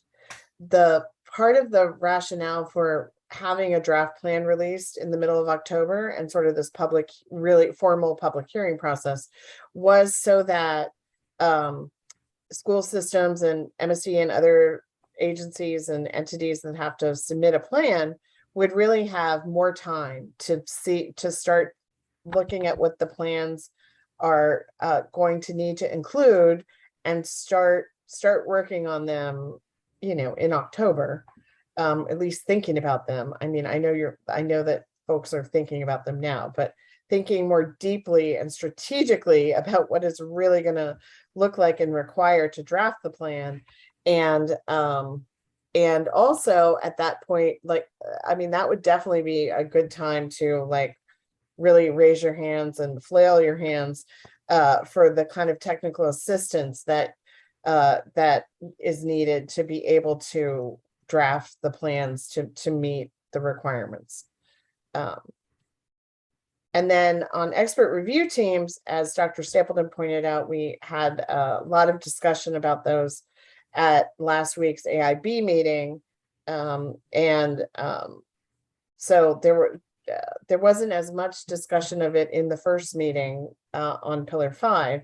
But one of the, again, connected to accountability system is how will the expert review teams and the data that they observe and collect connect with, I think is a good way to put it, the what the state uses as part of its accountability system.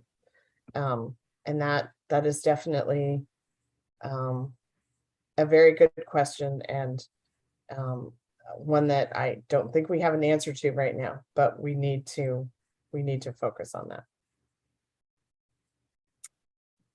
And with that, should we dive into the rest of Pillar 5? I think so. Okay. Thank you, Rachel.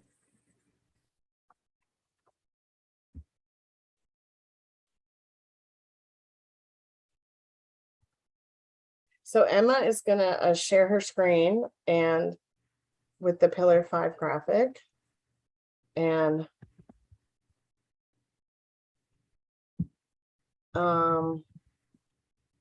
let's see. I need to make it bigger on my screen. Okay, so briefly, I did want to touch on just very briefly 5.3.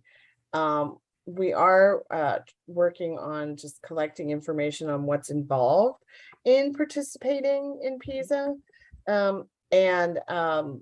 As we understand it, and we will be collecting more information and sharing it, the next PISA administration will be in 2025. And the process to start planning for that begins in the spring of 2023. So it would be coming up, I think maybe around March of 23 is when they start planning for the next PISA cycle. So probably, so based on that information, we would put a yellow dot in the fiscal 23 box to indicate that that is when the request needs to be made. It needs to be made before the spring of 2023 in order for Maryland to be able to participate in the next PISA cycle. 5.4 is the final objective under Pillar 5, and it really relates to the blueprint outcomes. What are they? How are they going to be measured? And how are they going to be reported on? And so digging in here, so 5.4.1, a lot of the blueprint law has a good amount of detail around what the AIB is required to do in terms of data monitoring and not so much collecting, but collecting if it's not already being collected, and then monitoring of data around student performance and blueprint outcomes. And so in 5.4.1a, this relates to identifying the anticipated outcomes of blueprint implementation. And that actually, the law actually specifies that those be identified in the AIB's comprehensive plan. So identifying the anticipated or expected outcomes in the comprehensive plan, and then identifying what indicators or metrics will be used to monitor implementation and monitor whether progress is being made. And of course, the first step in blueprint implementation is actually beginning to implement the policies. And so the first thing we need in terms of outcome data is a baseline of data to compare over time.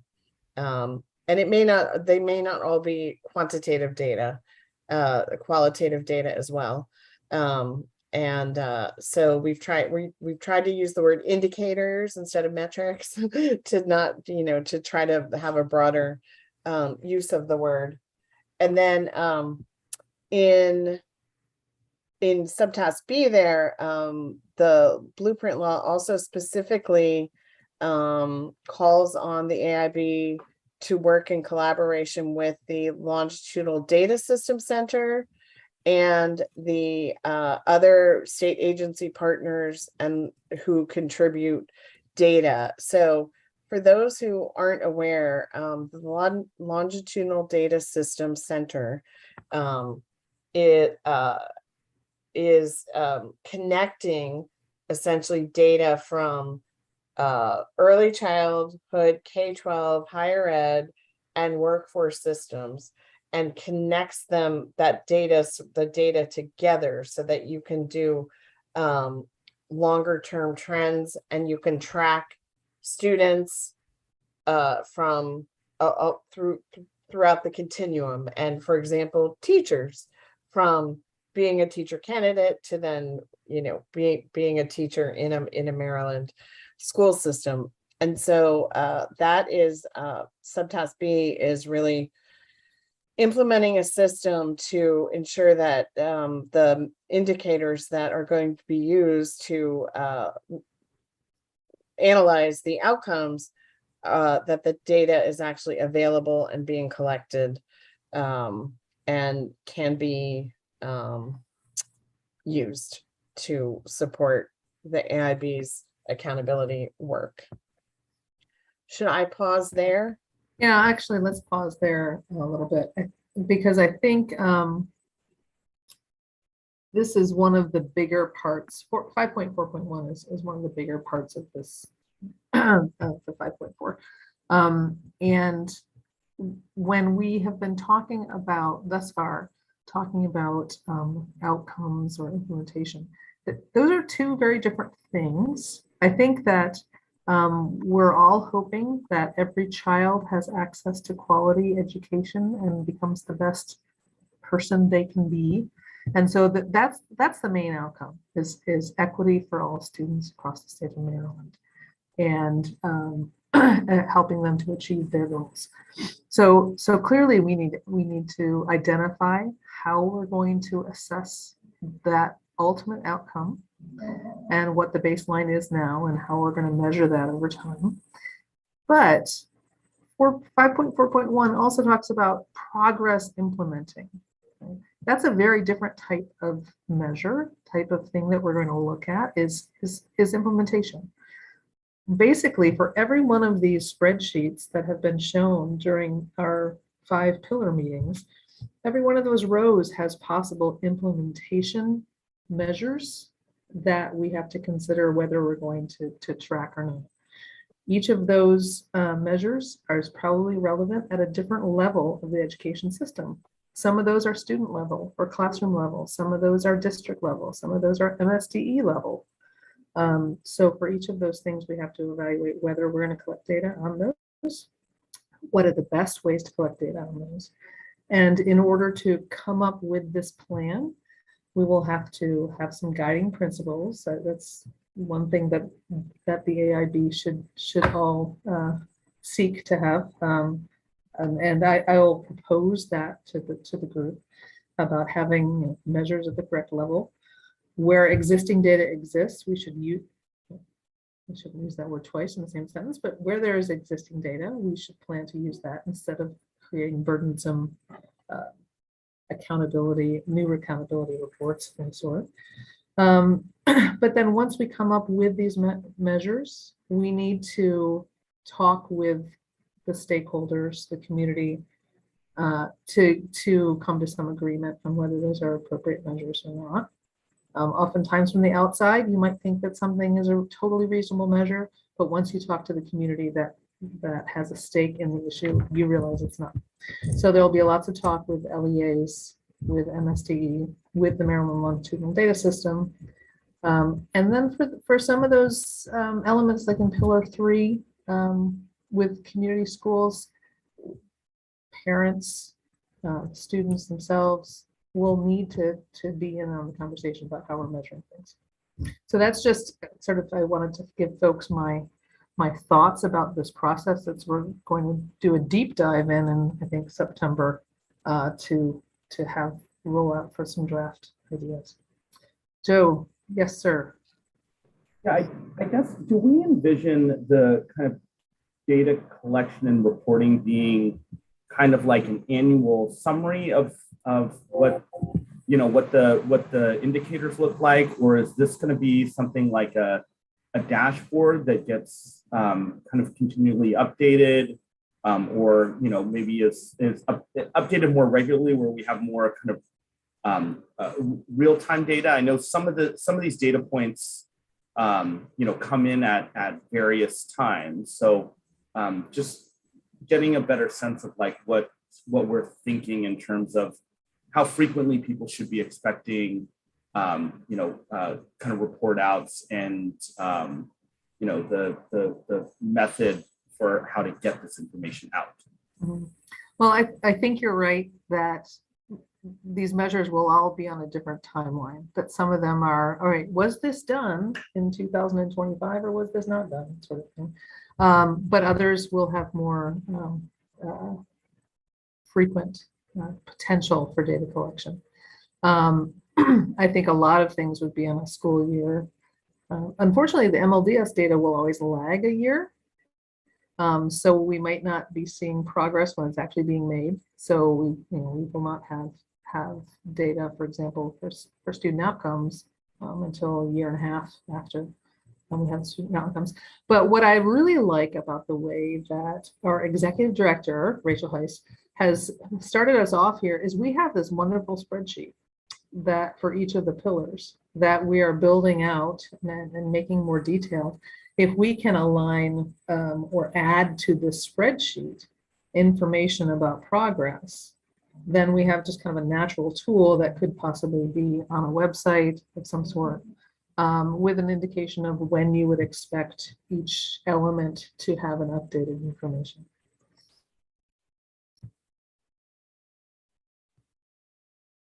Yeah, and if I could just add a little bit to that,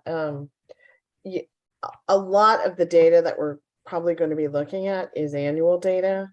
I think to the extent we can find some measures that could be updated more often, that we feel are appropriate, I think that would be great. But in general, the data tends to be annual, and as Dr. Stapleton pointed out, it lags.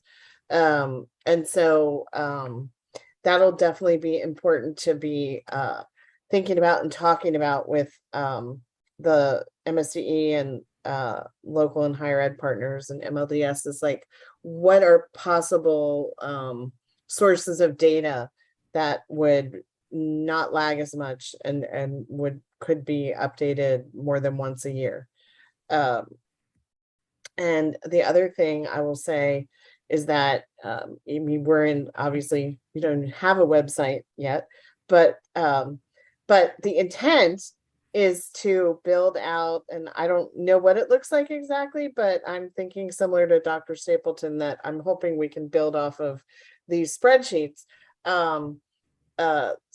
either within the AIB website or, a link to another website just devoted to this data and analysis, to share, to make this data public and accessible, so that it's not hard to find, and it's able to be accessed pretty easily for the public and everyone who is following Blueprint implementation. In the chat, Shanetta, I apologize, I'm not sure the pronunciation. Martin wrote, "There's a strong need for data transparency and accessibility that is disaggregated by race and ethnicity to track student outcomes around academic achievement, behavior indicators, and attendance data, so appropriate prevention and intervention strategies can be exercised." So I agree. The blueprint actually specifies certain subgroups that must be reported on. So we will be doing that, and it includes race and ethnicity, along with other status indicators regarding English learner language status, IEP status. So those will be reported. What we have to remember, though, is these data are lagged, so that we will not be able to intervene on an individual basis in terms of prevention intervention strategies. That would be in the, at least in the college and career readiness area. Oh, that's pillar 3. Anyway, Yeah. I said pillar 3 earlier. It should have been pillar 4. Yeah. So for 9th grade, some of those data would be in that 9th grade tracker. So school systems and LEAs have more ability to do those for prevention and intervention. But globally, in the aggregate, we'll be able to look at how well we are closing the gaps for certain groups. But yes, those are mandated to be reported in terms of outcomes. Tim Guy says, "I think it's also important to have clean data sets so that they're comparable year to year. The more live data sets typically are messy on demographic data and have challenges with comparability." The Maryland Longitudinal Data System, I have some substantial experience with that. They have done a fabulous job of identifying places where there are data inconsistencies across agency, whether there are data inconsistencies within an agency or across student longitudinally, whether things change. So I really do have a lot of faith in the MLDS data. And those are just derived from the MSDE and the MHAC and DLLR data. But I realize I just threw a lot of acronyms at people. But Maryland State Department of Education, Maryland Higher Education Commission, and the Department of Labor Licensing and Regulation. But what concerns me more is when we start to collect data, or for example, during the expert review teams, some of the implementation measures that we're going to want to look at may come from expert review team visits to schools. So if the question is, are teachers who are a certain place on the career ladder spending the percentage of time in the classroom that they're supposed to be spending, that's something we may be able to tease out through the expert review team visits to schools.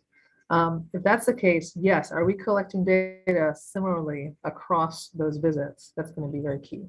So this, yes, all of this can be messy. Hopefully parts of it will not be quite as messy, but we will continue working on that. So that's my spiel on 5.4.1. Jennifer Martin, dear issue to my heart is, given continuing concerns over testing students, it would be wonderful if we could use randomized samples of students for assessment of learning outcomes. Yes, that would be wonderful. I don't think that there is a plan to assess students more than the spring state assessments that are currently done. But even for assessing, if we decide to measure something about teachers, there's no reason to send a survey to every single teacher in every single district. We can easily get similar information by taking a stratified random sample of sorts. So yes, I am all for the sampling approach. All right, Rachel, you want to go on to 5.4.2? Sure. And so 5.4.2 specifically deals with funding, blueprint funding. And so the AIB is charged with monitoring and analyzing both the availability of blueprint funding and the use of blueprint funding.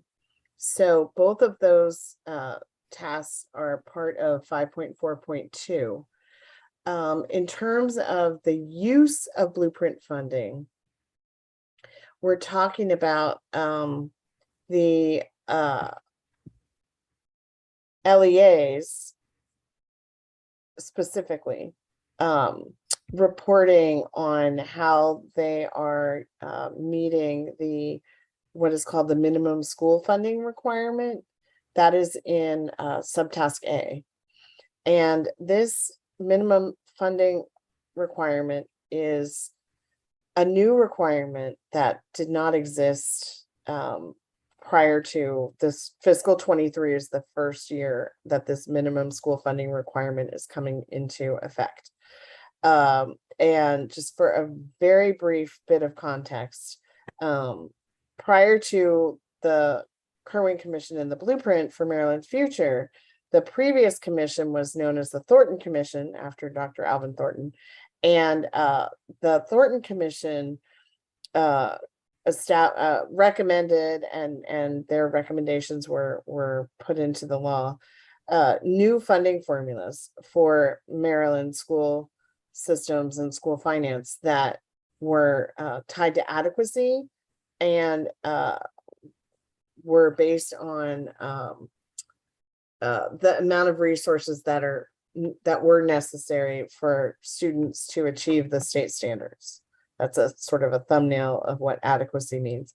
And those formulas are per student funding formulas that provide funding for all students through the foundation program, and then for different subpopulations of students through the what's called the compensatory education formula, which is additional funding provided for students who need it, and is typically the proxy for that is students who are from low-income families or students whose families are in poverty.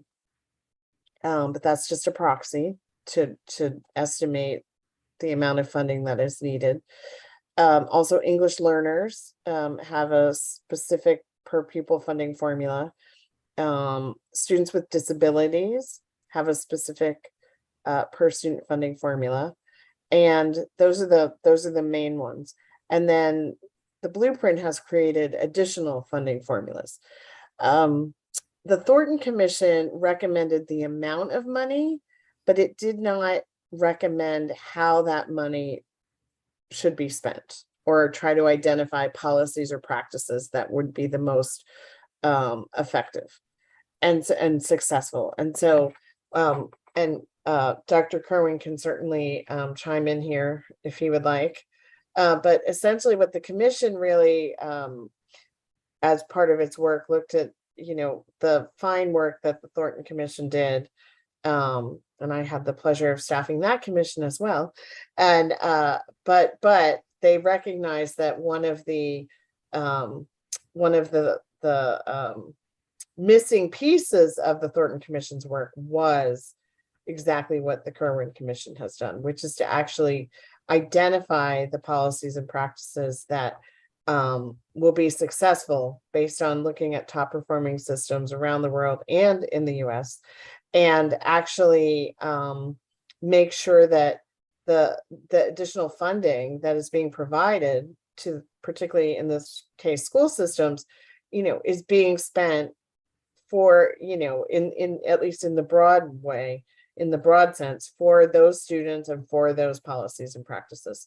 And so a new requirement that has never been required before is that the dollars that school systems are receiving through these formulas for specific subpopulations of students are actually following those students to their schools. And so for most of the formulas, the LEAs will have to demonstrate that 75% of the funding that they're receiving through the formulas are following the students to their school. And for some of the formulas, it's 100%, and that includes the full day pre-K funding and special education funding. There are a few little caveats there, but it's essentially 100% of the funding has to follow students to their schools, as well as the concentration of poverty grants, which are actually school-based grants. They're the first formulaic school-based grant that Maryland has had, and I'm not sure any state has something like it yet, besides Maryland.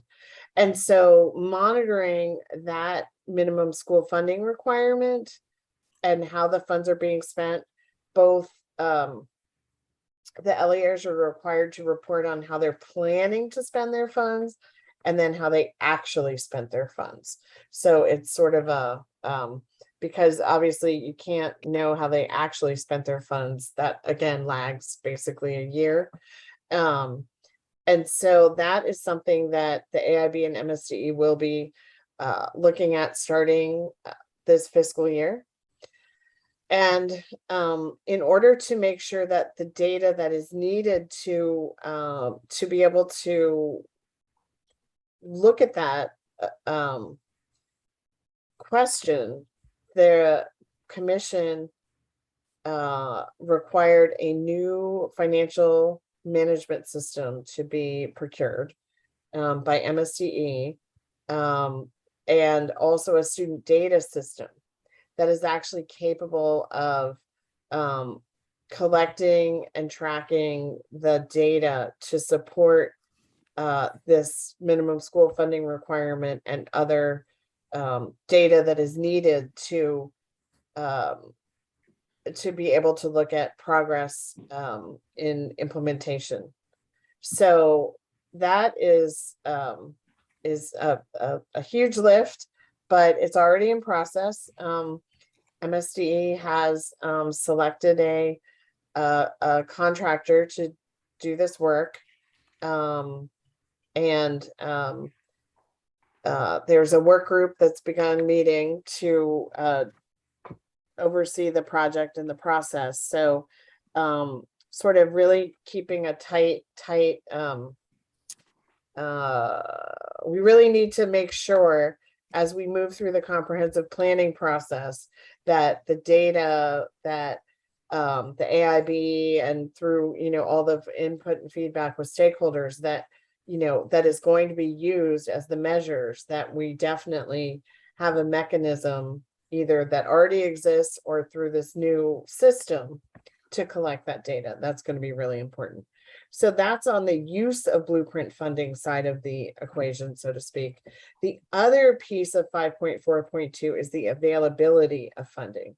And that goes to the question of whether the amount of funds that were estimated to be needed to implement the policies and practices through the blueprint are sufficient. And so that is another challenging task that we need to think through how we are going to assess that. And just again, briefly, the blueprint is very different because in the adequacy process, it's sort of a, here's the standards that we want students to meet, and then through different methodologies, how much funding is needed for students to be able to achieve that standard. The Kerwin Commission sort of came at it the other direction and said, what do we need to do so that students are successful and can meet the performance measures? And then how much will it cost? And then by costing it out, that we use that information to then incorporate the estimated cost into the funding formula, which funding formulas, because there are multiples that reflect, that also incorporate recognizing the different wealth and capacity to raise revenue in the different counties around the state. So it was a multi-step process that again has not been done before. And so once again, we're on the edge of the envelope, and so we'll need to think about how we assess whether it's a sufficient amount of funding. over time. I will stop there. And Rachel, let me ask you a question about that. There's the funding that is based on student status, sort of the formulaic type of funding, but then there's also funding that is more sort of bulk funding, like MSDE is given X amount of dollars to spend on teacher scholarships, or what if are both of these included in that? So we yes. And what you call bulk funding, which is actually a very good, what we call categorical funding, that's the categorical funding. So that is the funding that is, essentially for the most part mandated in the law for different pieces of the blueprint. Like the example you gave, some of the, developing the pipeline for early, for childcare providers to be able to participate in public pre-K, to support tuition reimbursement and credentialing. Those are all considered categorical programs. Yep, and the 5.4.2 refers to all of that. It's great to learn something new. So I learned something new today. There's another question. Will the LEA reports on actual use and intended use of blueprint funds, as Rachel described, be made publicly available?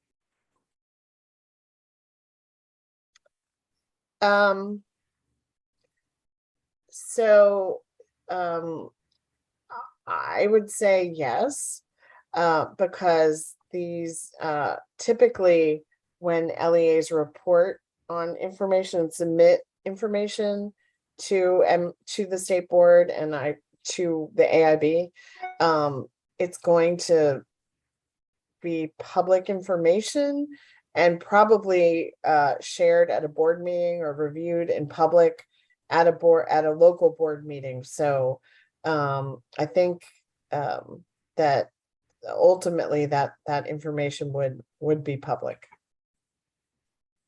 And again, the AIB is very committed to transparency. And so as we move forward, we're going to really focus on how to design web pages or whatever it is that is because it's a lot of information that will need to be made available every year, and maybe more than updated more than once a year potentially. So we're definitely focused on how to do that in the future.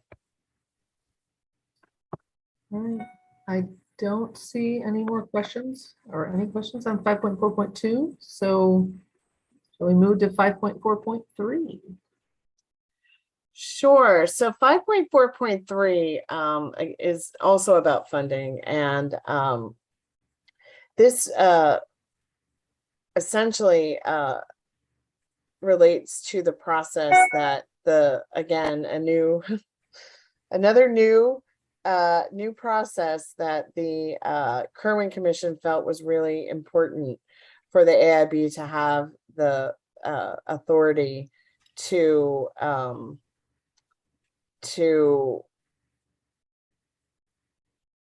hold school systems accountable and state agencies accountable for implementing the blueprint by having some authority over funding.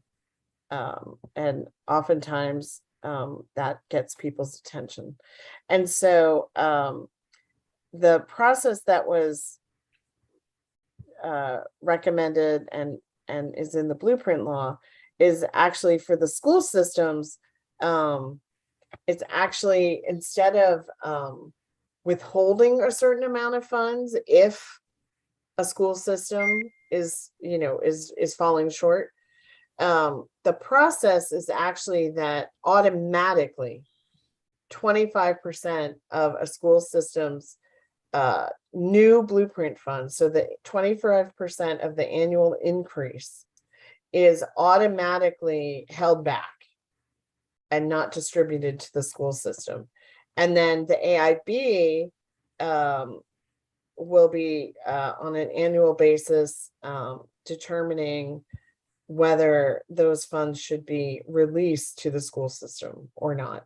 And there's a process that's laid out there's an appeal process that will need to be created for school systems that want to appeal the AIB's decision.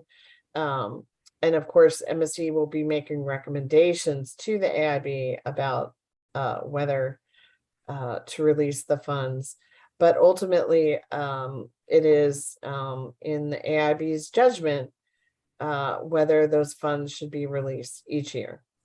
And so that is a whole new ball game, and there will need to be, obviously, the process will need to be set up, and the approvals, the timing of the decisions in order to give school systems notice if their funds will not be released. And then, of course, the process for getting those funds released, like what does the school system need to do to be able to access those funds. There is a parallel authority in the statute for the AIB to withhold funds from state agencies if they are not implementing the blueprint or are not achieving the progress that the AIB, in the AIB's judgment, should be made. And so that is in 5.4.3C. And again, that's a new process. So figuring out what that looks like and how it is implemented, and when funds are withheld or potentially withheld, are all there are many subtasks, I would say, under these various subtasks. And you can see in 5.4.3 there is a star starting in fiscal 23, because in the statute, that is when the authority for the AIB to release or withhold funds takes effect, given the timing of when the law took effect.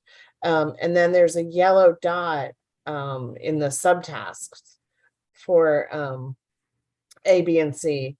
And particularly for the LEAs, there was a change based on the AIB's recommendation. There was a change and input from MSDE. There was a change in the law during this past session in terms of the criteria that the AIB would use for this first year, fiscal 23, to determine whether funds would be released to school systems. And so under this year's legislation for fiscal 23, school systems would be judged based on whether they submit their plan by the March 15th deadline, and whether their plan meets what are minimum criteria or minimum guidelines. So, and if it's sort of a yes, no, if the plan is submitted and it meets minimum guidelines set by AIB, then the funds would be released. There will still be the process that the AIB will go through to determine whether each school system's actual plan is approved, and that approval will include criteria that MSDE will be recommending to the AIB. And in the future years, the AIB will be looking at those criteria and what progress is being made in implementation to determine whether funds should be released. But in this first year, it will be a sort of a more, what's the word? Straightforward process of, did you submit it on time, and does it meet those very specific minimum requirements? And so those minimum requirements that will guide or determine whether those funds are released in fiscal 23. That is something that the AIB will need to establish as part of the comprehensive plan. So that covers 5.4.3. I can keep going. Yeah, but well, while you were talking, I was thinking, I have a 13-year-old daughter, and this just reminds me of the situation of I really want to pay her allowance. I want her to get the allowance, and so we want the LEAs to all get the funds. So, and the AIB has access to provide technical assistance. So we are working on the process of how would an LEA ask us for technical assistance to help them implement different parts of the plan. So if my 13-year-old can't figure out how to make her bed, I want to go help her figure out how to make her bed so she can keep making her bed and earn that allowance. So sorry, while you were talking, I just thought of that analogy. I don't know if That's not a bad one, actually. Yeah, exactly. Yeah. And I think you're right. I think, I don't know what it looks like, but I do think technical assistance to help LEAs, make sure that they understand what the minimum guidelines are that you have to meet in order to, have your funds released in the first year. That's definitely critical. Britt? Yeah. Actually, Laura, I think that's a beautiful analogy. I'm so glad you offered that. I noticed in the chat that Shalimar had I hope I'm saying that right, had a very good question. Rachel, you maybe should answer that. Okay, let's see. If funds are not released, can LEAs receive funds once requirements are met? That was the intention. No, yes. So, Absolutely. so the intention is that they could receive the funds once the requirements are met. It gets a little complicated if it crosses over between fiscal years. So there are some technical things that will need to be sorted out on that, but the intent is that if they do what needs to be done to receive the funds, that they would receive them. Yeah, I mean, when we were thinking really that these funds are not withheld, they're escrowed until the conditions are met, with the expectation that they will be met and the funds would be released. So just to reassure Shalimar, it's certainly the intention that the money, once the conditions are met, that the funds would come in full. Yep, absolutely.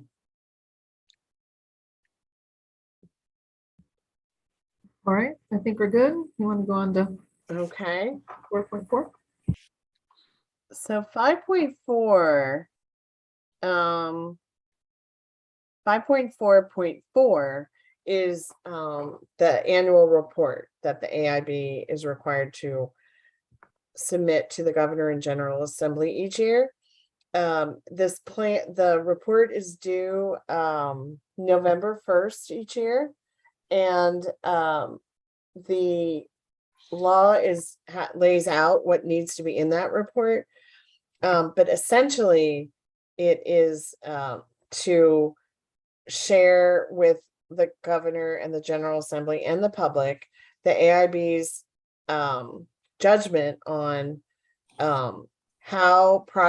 whether progress is being made, whether sufficient progress is being made each year in blueprint implementation, whether there are changes to the law that the AIB thinks are necessary to support successful blueprint implementation, and also whether the use of funds and the availability of funds is consistent with the law, and on the use of funds, and then whether on the availability of funds, whether there are sufficient funds to implement the blueprint as required by the law.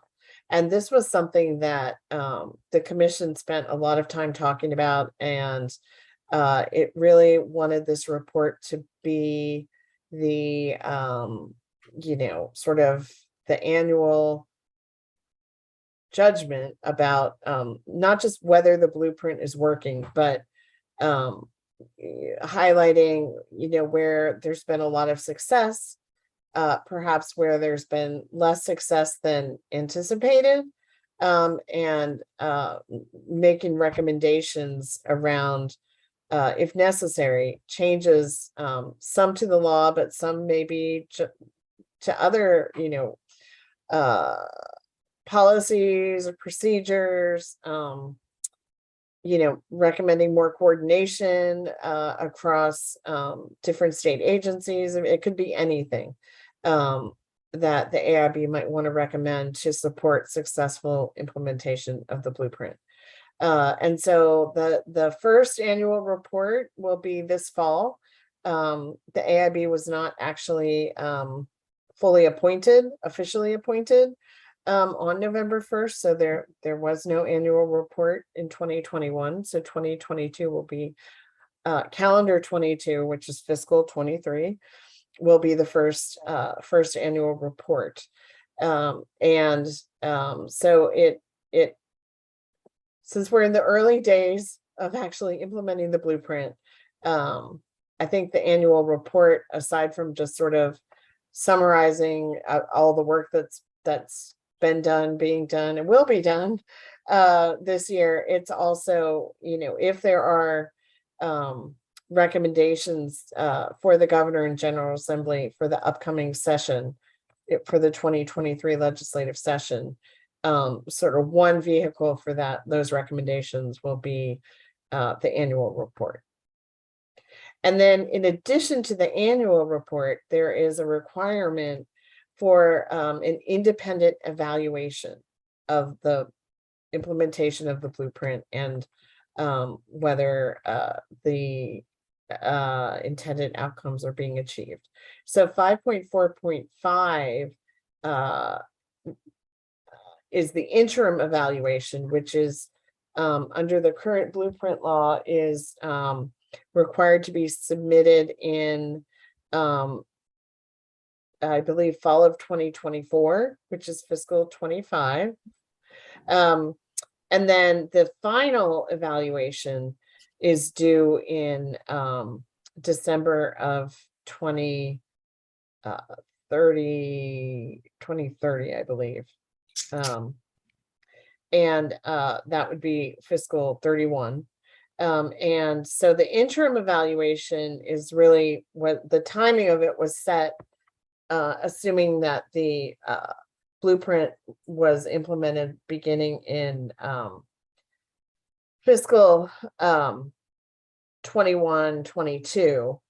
So we're behind in terms of the actual implementation of pieces of the blueprint prior to this interim evaluation. So that's something to think about in terms of what the interim evaluation looks like, given the delay in blueprint implementation. And then the final evaluation is intended to, in part, help the Governor and General Assembly determine whether the AIB should sunset, as it does in the law currently, at the end of fiscal 2032, or whether there is the evaluation and the AIB believes that the AIB should continue to exist. The creation of the AIB by the Commission was really to guide the blueprint through the phase-in implementation, because it is such a massive change in policy that it really is going to take more than 10 years to fully implement the policies. And so that is why the AIB sunsets at the end of fiscal 2032 in the law.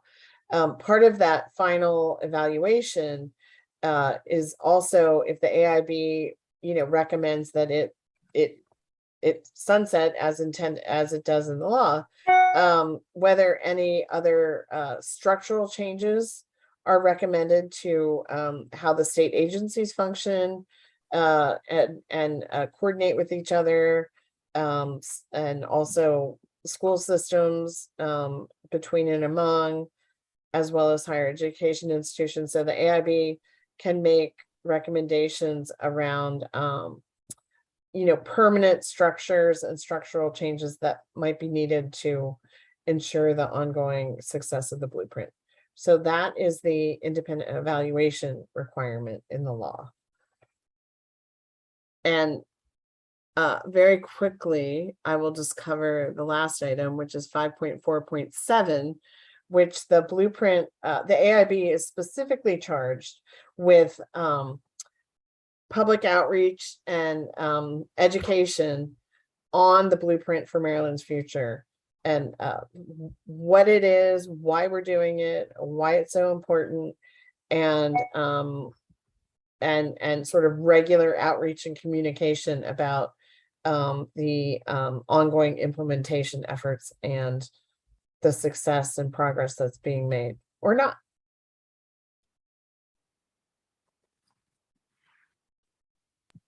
Great, thank you, Rachel. The chat has not been firing on all cylinders. No, these are more esoteric, yes.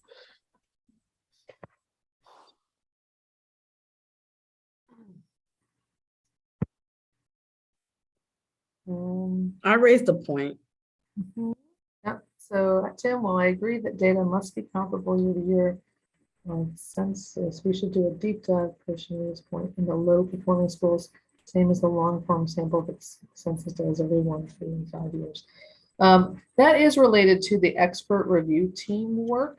So in this first year, well, they're still in a pilot year, but they're required to visit those schools where there is COVID learning loss, and they're defining it actually quite broadly, both in proficiency rate of students at schools, as well as gaps between groups in terms of their proficiency rate. And so they're going to those schools specifically and doing reviews. As that goes out, the expert review teams will be visiting all schools eventually in the state of Maryland. But hopefully that deep dive in those schools will support collecting some information about why some of these things are happening. And just to add to that, the law does require low performing schools to be visited every year. So it's not totally clear what that looks like. If it's the same school over multiple years. Yeah, but the law does also speak to, if that is the situation, the expert review team has growing authority to recommend more specific changes be implemented at that school if it continues to be low performing over multiple years. Thank you, Rachel. And there's things are happening. Sorry, the chat is now afire. Charlotte Meyer said, I believe the way the state educated all stakeholders about CC, is that Common Core, was effective. AIB Perhaps. Consider looking at how the state did so. Shalimar, are you referring to Common Core? Yes, I just remember being inundated. I was in the classroom at the time.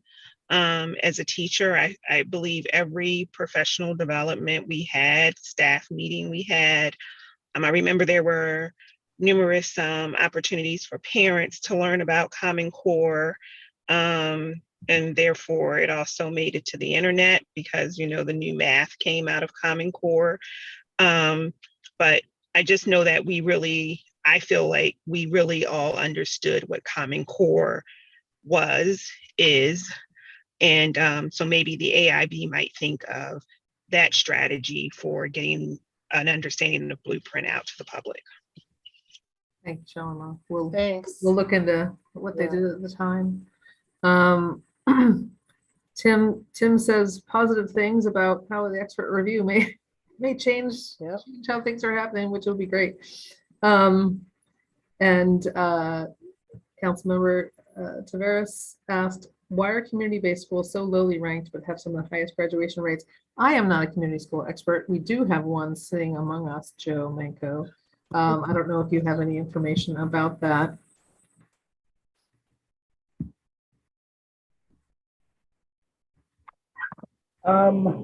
So I guess I'm having a hard time unpacking the question a little bit. I think in my understanding, most of the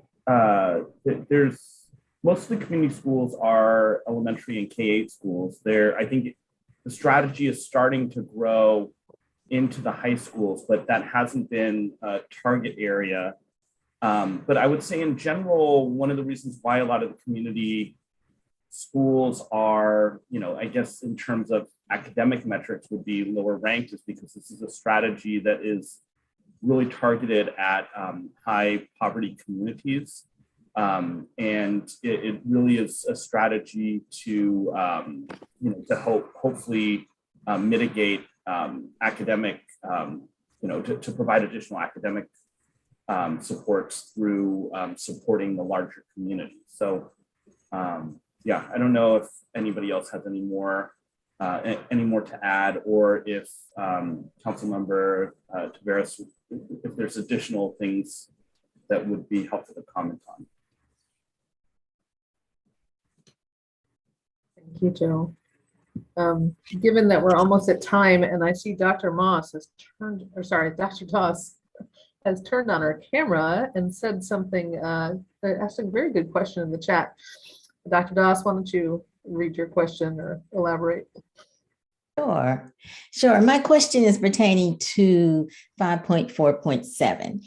And it's just, what is the strategy? I know we have the website coming and so forth, but what is the strategy behind actually reaching out to the public with materials and education on the blueprint? And I'm not sure who can really answer that. Well, I could take a stab at it at least. So I think that part of the strategy is actually what we're doing here now with the comprehensive plan process, is trying to educate about what the blueprint is and what it means as we're developing the comprehensive plan. But longer term, I think we need, an actual professional outreach campaign that really, with different materials that are designed for different people within the public. So, something similar to something for parents, something for students, something for educators, something for other stakeholders, and just, sort of like the elevator speech for your member of the public who, really is going to tune in, not so much to the blueprint, but, we want them to understand what it means. We will be recruiting for an outreach and communications coordinator who for the AIB that will hopefully be able to help us think through what that should look like and how to do that. I think there are lots of opportunities to do that. Another thing that we are going to be doing potentially as soon as this fall is that the AIB is going to hold board meetings, like monthly board meetings. We're going to work on going out to the school systems for those board meetings, so that over time we would visit all the school systems and have an opportunity to see some things, see things up close and in person. And then, of course, as we have additional staff, we can, there will obviously be more of a presence, public presence on an ongoing basis.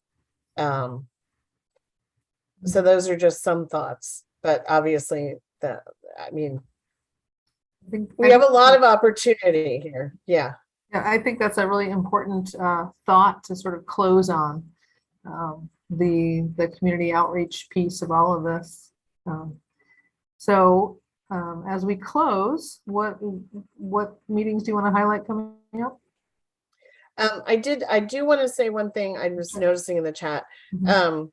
We are also going to work on holding some meeting, particularly the public hearing will be held in the evening, recognizing that, parents, teachers, students, are not available during the daytime, the school day, the work day.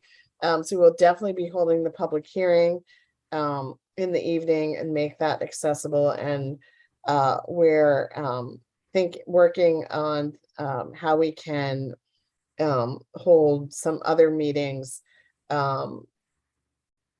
not all during the work day, so that others are able to attend meetings or support meetings. One thing that will always be available is the recordings of meetings. So every single public meeting of the AIB is video live streamed and also recorded and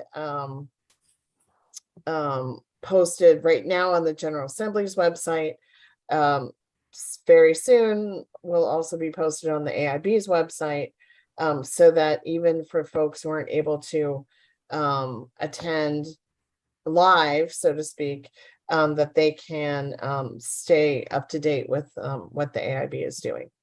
In terms of future meetings, the next working session will be on next Thursday, August 11th at 1 p.m. And we will be following a similar process for Pillars 3 with Dr. Doss facilitating, and Pillar 4 with Mr. Fagan Harris. So that is the next meeting. And then following that, August 18th at 1 will be Pillar 1 with Dr. Lynch facilitating, and possibly other meetings. That's sort of as far as we've gotten right at this moment in terms of future meeting scheduling.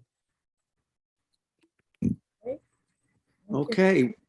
Well, Rachel, I guess we've completed our work today. Let me again thank Joe and Laura for so effectively moderating these discussions and ensuring that we got people's, as many as we could possibly do, concerns and issues on the table. And again, Rachel, we would invite comments after the meeting. Absolutely. Sent directly to you would be the most effective. Well, we have a Google form. We got to go. I forgot about. Yes, we have Yes. the Google. Yeah. Please use the Google form, and we will respond. We will also it's in the chat. We'll tweet it out. We'll email it out again, and starting sometime next week, we'll be able to use the website and not clog everyone's mailboxes with some of these things. Great. Okay, so next Thursday at 1 o'clock, we'll reconvene. Thank you all so much, everyone. Thank you. Take care.